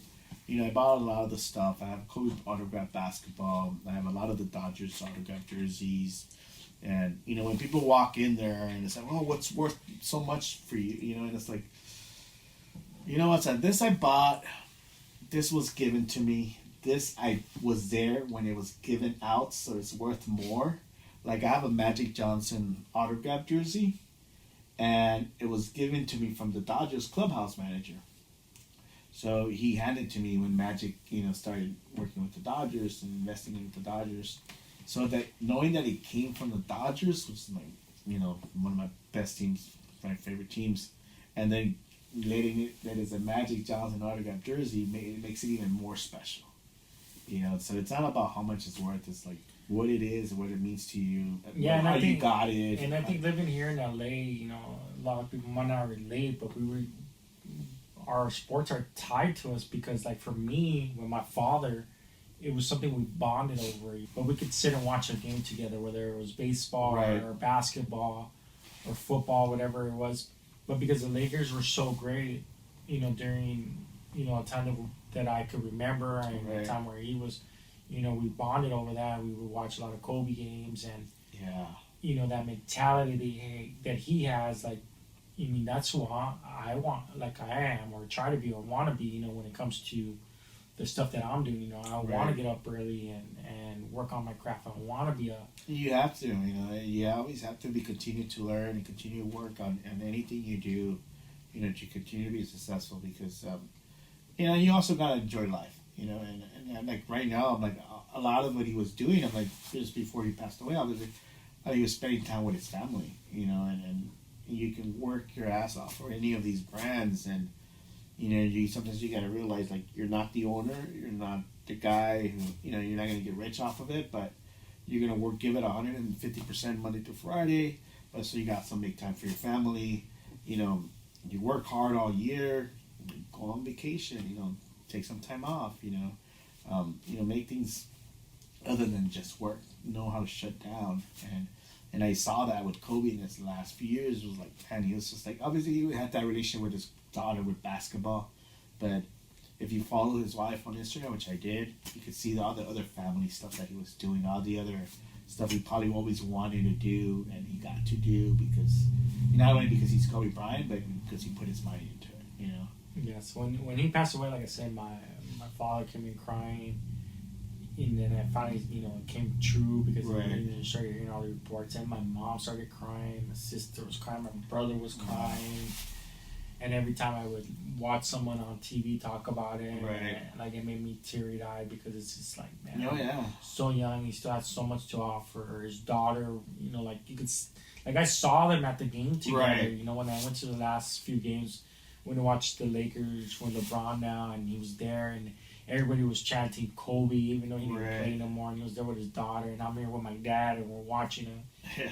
So the other day too, I went to I told my dad, like I said, he doesn't like to do much, and he's older now, and I think part of the reason he cried as well is because he saw his own mortality. Right. He almost died a year ago. Right. And he's always talked about like, yeah, I'm gonna die now, and it's like, dude, you never know when you're gonna pass away. Like, Yeah. I'm out on the streets every day. Like, I might pass before you because accidents happen. Exactly. So you just never know, and you shouldn't be wishing death, and be just happy with what you have, and be grateful that we've had the time together. I told my dad, look, I'm gonna go to work, but all these murals are popping up. Let's go check out one of the murals. Right. Go check it out, take a picture, and he's like, all right. So I picked him up, went down there, and there was a bunch of people just there, like at this mural with a mural of Kobe and Gigi together, Right. and everybody had like a different jersey on. I had a Magic Johnson jersey, someone else had a Kobe 8, someone else had a 24, Right. someone had a Anthony Davis jersey. So I'm like, hey, let's all stand together and take a picture with all the Laker greats looking at Right. Kobe and Gigi, Right. So someone came from behind and took a picture of us all looking at it. We don't know each other. And there's people that had, like, where are you from? From Texas. Like, people are coming from all over the place. Yeah. My dad's crying, and some guys recording and all this stuff. So when they did the tribute on ESPN, Right. we actually came out on a video. And I'm like, Dad, look, we came out on a video together watching Kobe. So it's like Right. another moment to share with him, Yeah.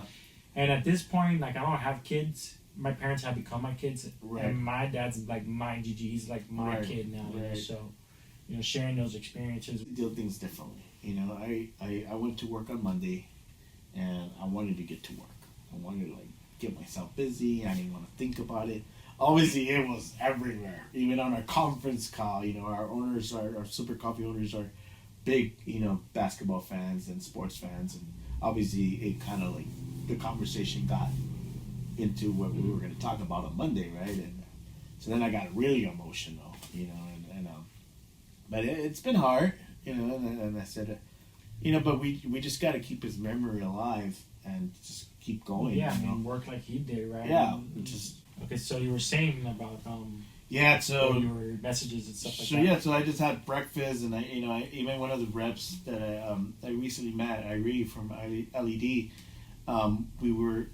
her and I were trying to sell to the Mamba Academy, right? This was before this happened, a couple months before, and we weren't able to get Super Coffee in because they changed the buyer, and then there was a Black Mamba logo hat, because I collect hats. And she goes, and I told her, hey, can we hold on? I'm going to go buy one of those hats. Because I'm like, this is great for me to be here, right? And then, so I bought it. So she remembered, how great of a fan I was. So she's like, let me call David to see how he's doing. And the same thing with my compadre, and just people are just like, hey, how you doing? You know what's up? And I said, yeah, I do. But I didn't want to talk about it. I didn't want to, accept it, I guess, and have a conversation. I just kind of, wanted to go more through my day, and I kind of glimpsed at my phone, and we were supposed to work on my wife's garden, and then that's things. It was just all day long, man. Non-stop, regardless. Instagram, every page, anyone I follow had something there with Kobe Bryant. So as more it was just became more believable, and the best way I handle losing somebody, like when I lost my mom, around 2006, I was with Honesty, and Honesty reached out and said, hey, you're going to be okay, because they felt like maybe I was going to take it really hard, I wasn't going to be doing what I do, and I said, no, you know what, my mom wouldn't want me to work and do what I got to do to take care of my family, which was my dad and my brothers, so why would I mess things up? So that's the first thing I thought Monday. Get to work, do what I've been doing, and just look ahead and just always think of Kobe like one of my idols, one of the players that I enjoy watching, and just remember everything about him, And it's crazy because my cousins, one of my cousins is like, hey, did you see that thing about Kobe talking about Chicharito, right? The Mexicans. I say, oh yeah, dude, I caught that. Anything Kobe since he retired that came out on, if it was a video, him talking about something I stopped what I was doing and I was watching. I said, oh yeah, I saw that video. Yeah, he said it would be great for the Galaxy to and Chicharito to play. You know, so yeah, it's been hard. You know, but like I said, I feel like we gotta move on and focus on the team that we have today. But I don't think I will ever have like a Kobe Bryant or a Magic Johnson. Like, you know, I'm just gonna love the team. You know what I mean? Mm-hmm. I don't think I will. I don't know about you, but It depends, you know, because he was with them so long, both of them, you know. yeah. But that's what I mean. It's like players now bounce around. Yes. Or you know, the Lakers don't get, you know, even with the young players. I was trying to, like, when I bought, you know, Ingram got drafted, Lonzo got drafted. You know, I bought a basketball right the day they got drafted. D'Angelo, you know, I bought a basketball the day of the draft that was signed by them because I said, you know what, I'm gonna buy their basketball. I can say I bought it on their draft day. You know, yeah, I paid $100 for it, and maybe one day it's gonna worth this much. But it's gonna be worth for me much because I bought it the day they got drafted. So I was doing that with all the players that are drafting, right? And then now they're gone. You know, and it's like shit, like they're gone. And so now it's like, okay. Then here comes LeBron James, and yeah, he's the best player in the NBA right now. Yeah, he's this and he's that, but He doesn't feel like he's ours. Like exactly. Kobe. Yeah, he doesn't feel like he's yours. And he feels like he's just here. Yeah, he's making us win again, and it's, you know, and it's like everyone's like, oh, you know, it's Kobe Bryant, you know, and I'm like, well, you like LeBron James better than Kobe? I said, no, I just want my team to win. You know, I just want to be better again. Yeah, I mean, I like LeBron, yeah, but he doesn't feel like Kobe. No, and it's like I'm saying, or Magic, because Magic was also with the Lakers you're never gonna have like that one player that you're gonna love and you know, admire and follow as much as you did, because if good players do come to the Lakers from here on, they're probably gonna come in when they're free agents and they already play like 6 years, 5 years somewhere else. Yeah, I mean, even Shaq didn't feel like. You know, he was, yeah, I was never a big time Shaq. I mean, fan I either. liked Shaq and everything. I love his personality. But He's he funny didn't feel guy. like Kobe. He didn't, or Magic. If you actually go to my man cave, there's no Shaq jersey, basketball. There's a couple cards. There's a couple like pictures that Kobe's in it with him, but that's about it. Yeah, even like a Byron Scott feels more like a Laker. Oh yeah, James Worthy's Worthy's on my wall. You know, yeah, it's just been. I mean, Shaq was a great player. Yeah, he was. But I still get a crack out of him when he's doing his talking on TNT and all that. But yeah, I guess Kobe was just something. I mean, different. for me now, like, I've always had the drive and worked hard, but with Kobe's passing, and I think it just brought me more like laser focus. Yeah. It's just kind of more of what I want to do, and like, you know, I'm going to the gym at 5 in the morning now. Like, it's just like, you know what, I got to step it up. Like, there's another level. I mean, there's a way. You know, if you want to do a lot of different things, you know, there's people tell, I don't have time. You got time. You just got to make time, you know, for anything. If you say you don't have time for, you know, whatever, is from spending some time with your wife or kids or you know, you got time. You know, it's just a matter of, like, balancing things out. And if you learn how to do that, you can be good at anything, you know. But you just can't also, like, just work too hard where you're not going to enjoy yourself, enjoy life, and everybody around you, you know. Like you say all the time, like, I want my guys to have fun and enjoy working with me and building this company with me. Yeah, I mean, for and me... it's key, right? For everybody's different, right? Yeah. But for me, I'm putting in, you know, 15, 20-hour days every day, working 7 days a week. And I tell my team, like, I don't need you to be like me. Just give me your best while you're working. Exactly. Because we all want different things out of life. But if you look at the NBA, like, they're all talented. But why was Kobe better than, you know, most of them, if not all of them?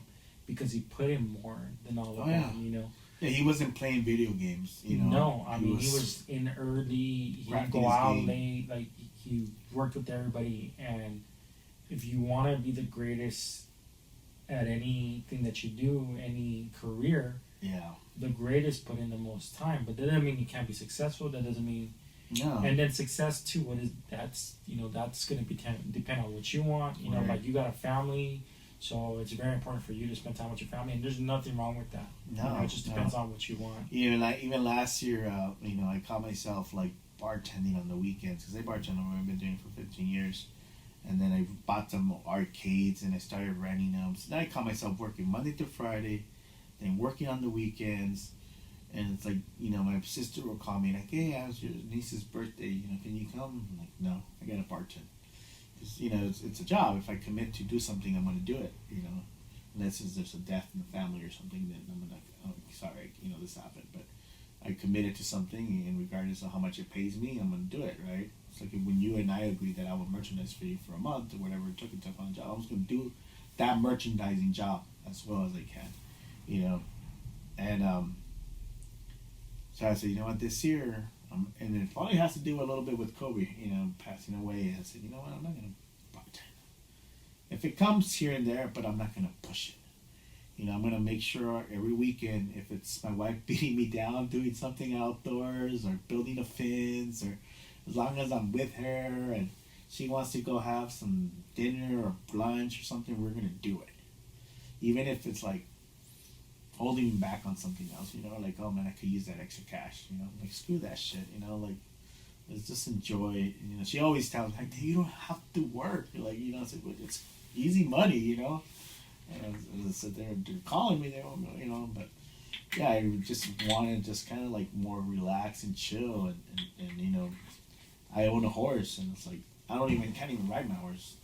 It's like, hey, I'm paying $350 a month to feed the horse and have my friend, train him with his dad, and it's like, I can't even go and ride the horse because I'm so always doing barking. You're not even enjoying the horse. Yeah, exactly. So what's the point of paying for it, So, yeah, I definitely, want to travel a little more. Like, hey, let's just take off for the weekend. Let's go here for 3-4 days or something, But yeah, that's the way I'm looking at it right now. It's like, just, I think everybody in somehow, some way has learned something from, this happening, Yeah.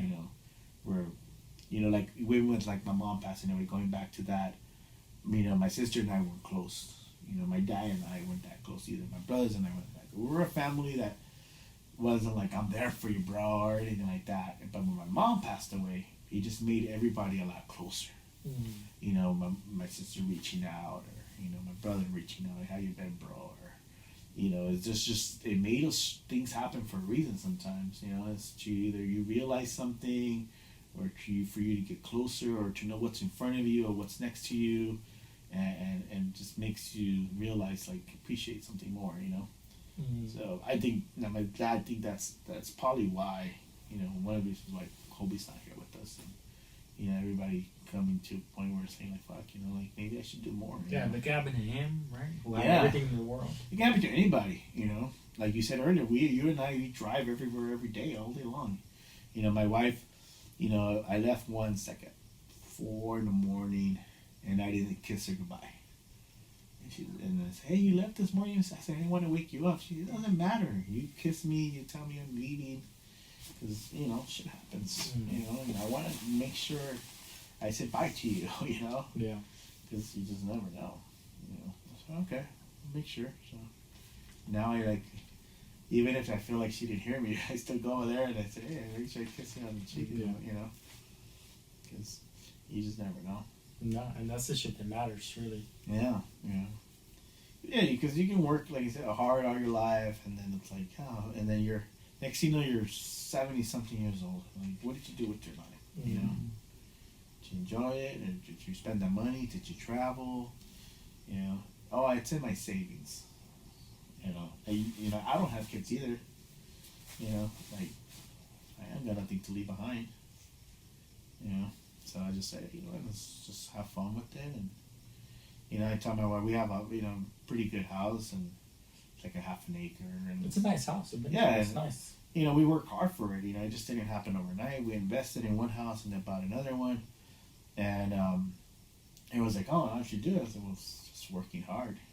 Knowing that anything you want, you can make it happen. And my dream was to own a horse property, right? And to own horses, because I remember growing up as a kid, my dad used to do carnitas, chicharrones, and we used to come down to Chino to buy a pig or a cow.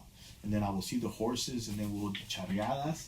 So I would see the horses, but, I would never thought, like, fuck, I will own a property that I can have my own horse, I'm going to have chickens, and, I can live on the hill. Everybody wants to live on the hill, right? They say when you live in the hills, you got something going on. I mean, from going from Yeah. living in the hood. In the hood with Shoot. bars in the windows, with I mean, I grew kids up in the hood too, with man, wires, so- and but it all came from hard work. It all came from just wanting something. I think that's the Yeah. key. It's like you want something, you can get it. Yeah. I told some kid the other day. I said, if I wanted to, I can get a Lamborghini. Nah, really? Yeah, I just won't pay my mortgage. If my check will go straight there, I will have to live in it. Yeah, one of the influencers actually did that. That's how he got started. Yeah. Car influencer. Yeah. Different. Yeah, stuff. I mean, and I've driven in a Lambo. A friend of mine owns one, and I mean, it's cool, but they didn't give me a pizza Lambo or your house, like, Yeah. Exactly. And I've been your house, so it's like, yeah, man, Yeah. cool. And And that kid is cool. Yeah.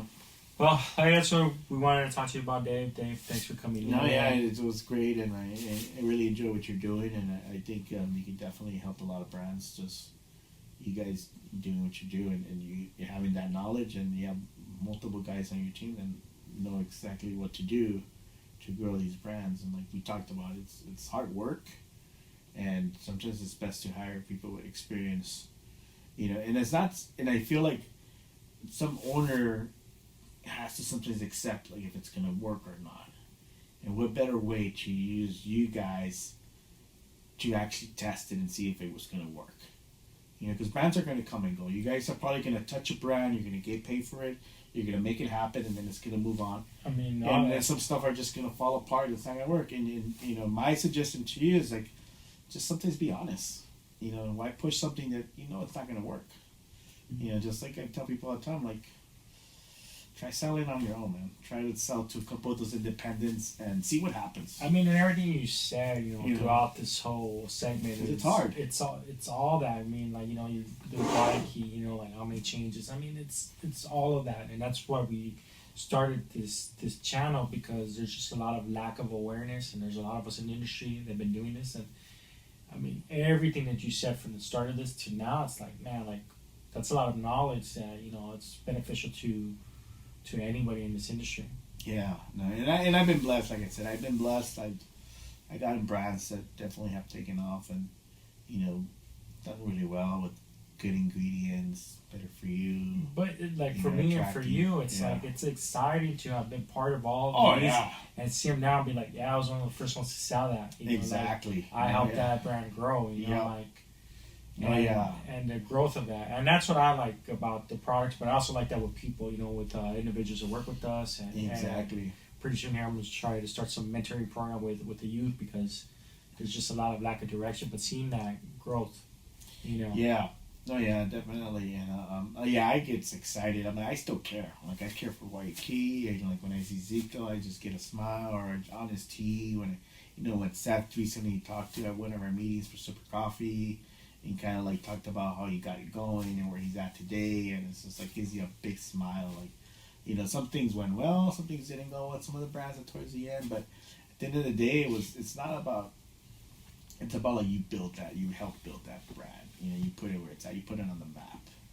And I think that's what every day I wake up feeling good about myself. Like it's, and then what's the new challenge? And right now it's Super Coffee, and I feel like we're gonna make it happen. Well, definitely having you on the team is going to make. Oh yeah, a big difference. and it's like when you understand what you have. Like we had a meeting in Washington D.C. and they had some New York guys. Super Coffees from New York, right? They have more of established business going on over there, because they've been out doing it since 2016. So they have a huge advantage on us on the West Coast. Mhm. And I was messing around with the guys from the East Coast. Like, dude, by the end of the year, I'm gonna have the #1 region. And I'm joking, right? But You have to have that mentality. I have to have that Yeah. mentality because I know my market and I know my product's gonna do really well. And I think, there's multiple things that make or break a brand, but definitely having the right people makes a huge difference. Yep. All right. Well, we usually end everything with kind of the quote of the day. Do you have a particular quote you really like? If not, we got one. But What is it? but if you got one, I don't have one. No. No. All right. Joe was researching what he liked. I want to do one from Kobe since we were talking about all that. Everything negative, pressure, challenges is all an opportunity for me to rise. And I mean, that pretty much just covers everything we talked about. Yeah. You know, Sure. You're always going to learn from, failures, and that's what's going to make you stronger. And Right. I I learned from you when the first time we merchandised together, remember? And you were teaching me how to, like, this is how I do it. yeah. Remember when we did the Winkos? Okay. And I I don't was- remember what, like, specifically I It was did, just though. the way you set yourself up to merchandise it. Oh, I see what you're How saying. to be Yeah. efficient and all. How to be efficient, Yeah. how to be in and out. And I'm like, you're talking about a There's guy the that, process. it's been there, done Yeah, that. because Yeah. we've all done it. And You know? Joe's Know our that. merch manager. Yeah. I didn't know that. And Joe's our merch manager. I Right? I wasn't going to tell you And I that. would no, but I would train people, and then I would have you train them, and then people would come back like, I like the way Joel does it better. Yeah. Oh, yeah. And I told you that, too. It's like, Yeah, but I was it's like, just we're more good. efficient. You I know? remember you gave me. I wasn't going to do it my way. You know, But but I figured, like, his way is the best way. Well, you feel Yeah, like that, but yeah. but we time trialed everything too, like because we were going back and forth and figuring out so we could tell everybody. Right. And we were always super efficient because whether it was my Time is method or money. your method, we were diligent with the purpose of what we were doing. Yeah.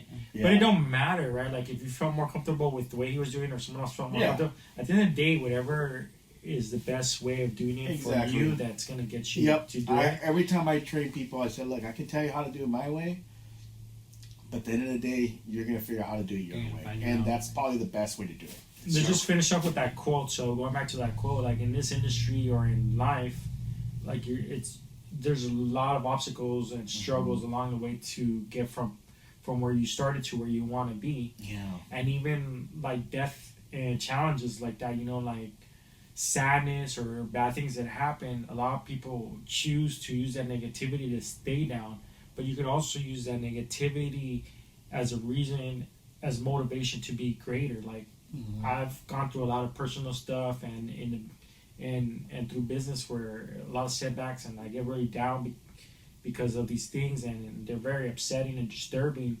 But I don't allow them to keep me down. And at the end of the day, I look back at it and think to myself, why did that happen, and how can I use this as motivation to be better at everything that I'm doing? And I think that's the way Kobe looked at it. Like, the biggest thing he had going for him was his mental toughness. Mhm. Everything that he did everything's mental. Like 99%, 95% is mental. The physical part, all those guys are super talented when you get to the NBA level. But what separates a Michael Jordan, what separates a Kobe Bryant, like the greatest, is that mentality to put pressure, to put pain behind them, to use that pain to be even stronger, Yep. And that's the way our industry is too, man. Like there's so much, you deal with so many people, so many variables, so many people stealing, lying to you, like everything, right? Yeah. And how do you use that to become better, and how do you use that to just grow from it? Yep. So that's why I look at that quote. Yeah, same here. I mean, people have always, like I said, they tell you no, and you can't do this, you can't do that, and it shouldn't be. You shouldn't take it as a no. You should take it how can I get there without Yeah. regardless of what Oh, you got to go to school to college, and but I not to take away anything from college, but you can make it happen without going to college if you want to make it happen. There's always a way for anything. You learn how to do it without going to college. Exactly. Yeah. I know a lot of family and friends that have their own business that didn't go to college or self-taught, and they made it happen. It's just like Yeah, I mean, I went to college, but I didn't graduate. I only took like 1 or 2 courses. I didn't Yeah. pass them because I just was not focused on it. It didn't. right. It's not what I wanted. And there's nothing wrong against college. Like There's nothing definitely. the way I look at college, it's something to learn, and it depends on what field you go. But really, what matters is not what you learn, but how you apply it. Unless you're building a plane or something, you might have to. Or a doctor, Or or a doctor. or a lawyer, or something that's Yeah, exactly. You got to go to medical school. There's a reason why it's 12 years in there. Or something. Well, and then what's also good about college and all that stuff. What's also good about college and all that stuff is relationships. Building relationships that end up, building into different partnerships down the road, And it's what we do, it's relationships. So Yeah, and it's just having a full understanding from the bottom up of how the business works. I think that's also a big key for us. It's like, when we do a ride along and, you tell the rep, like, I ran a route just like we did. and understanding them and their body language and, like all that stuff, right? Yeah, so, you're not some kid that just started and just fresh out of college, all the kids talk about is his product. And the guy's like, and you can tell it's just a pitch. It's not real. Oh, Yeah, and the rep's like, oh, why'd you put me with this kid? I always get and we get that, and I hear that about some brands, like, oh man, this guy, like, yeah. I mean, I'm in there. I'm not. I don't even talk about our brands a lot of time, man. Like, it's just like, who are you, and like, what are you into? Yep. No, yeah. And then I just pitch it when I'm in there with them. Yep. No, and I think people respect you for that when you do stuff like that. We're like, hey, this guy's not here just to push me this product and get me to sell, even though that's what we really want at the end of the day. But we're still trying to make relationships, like you said.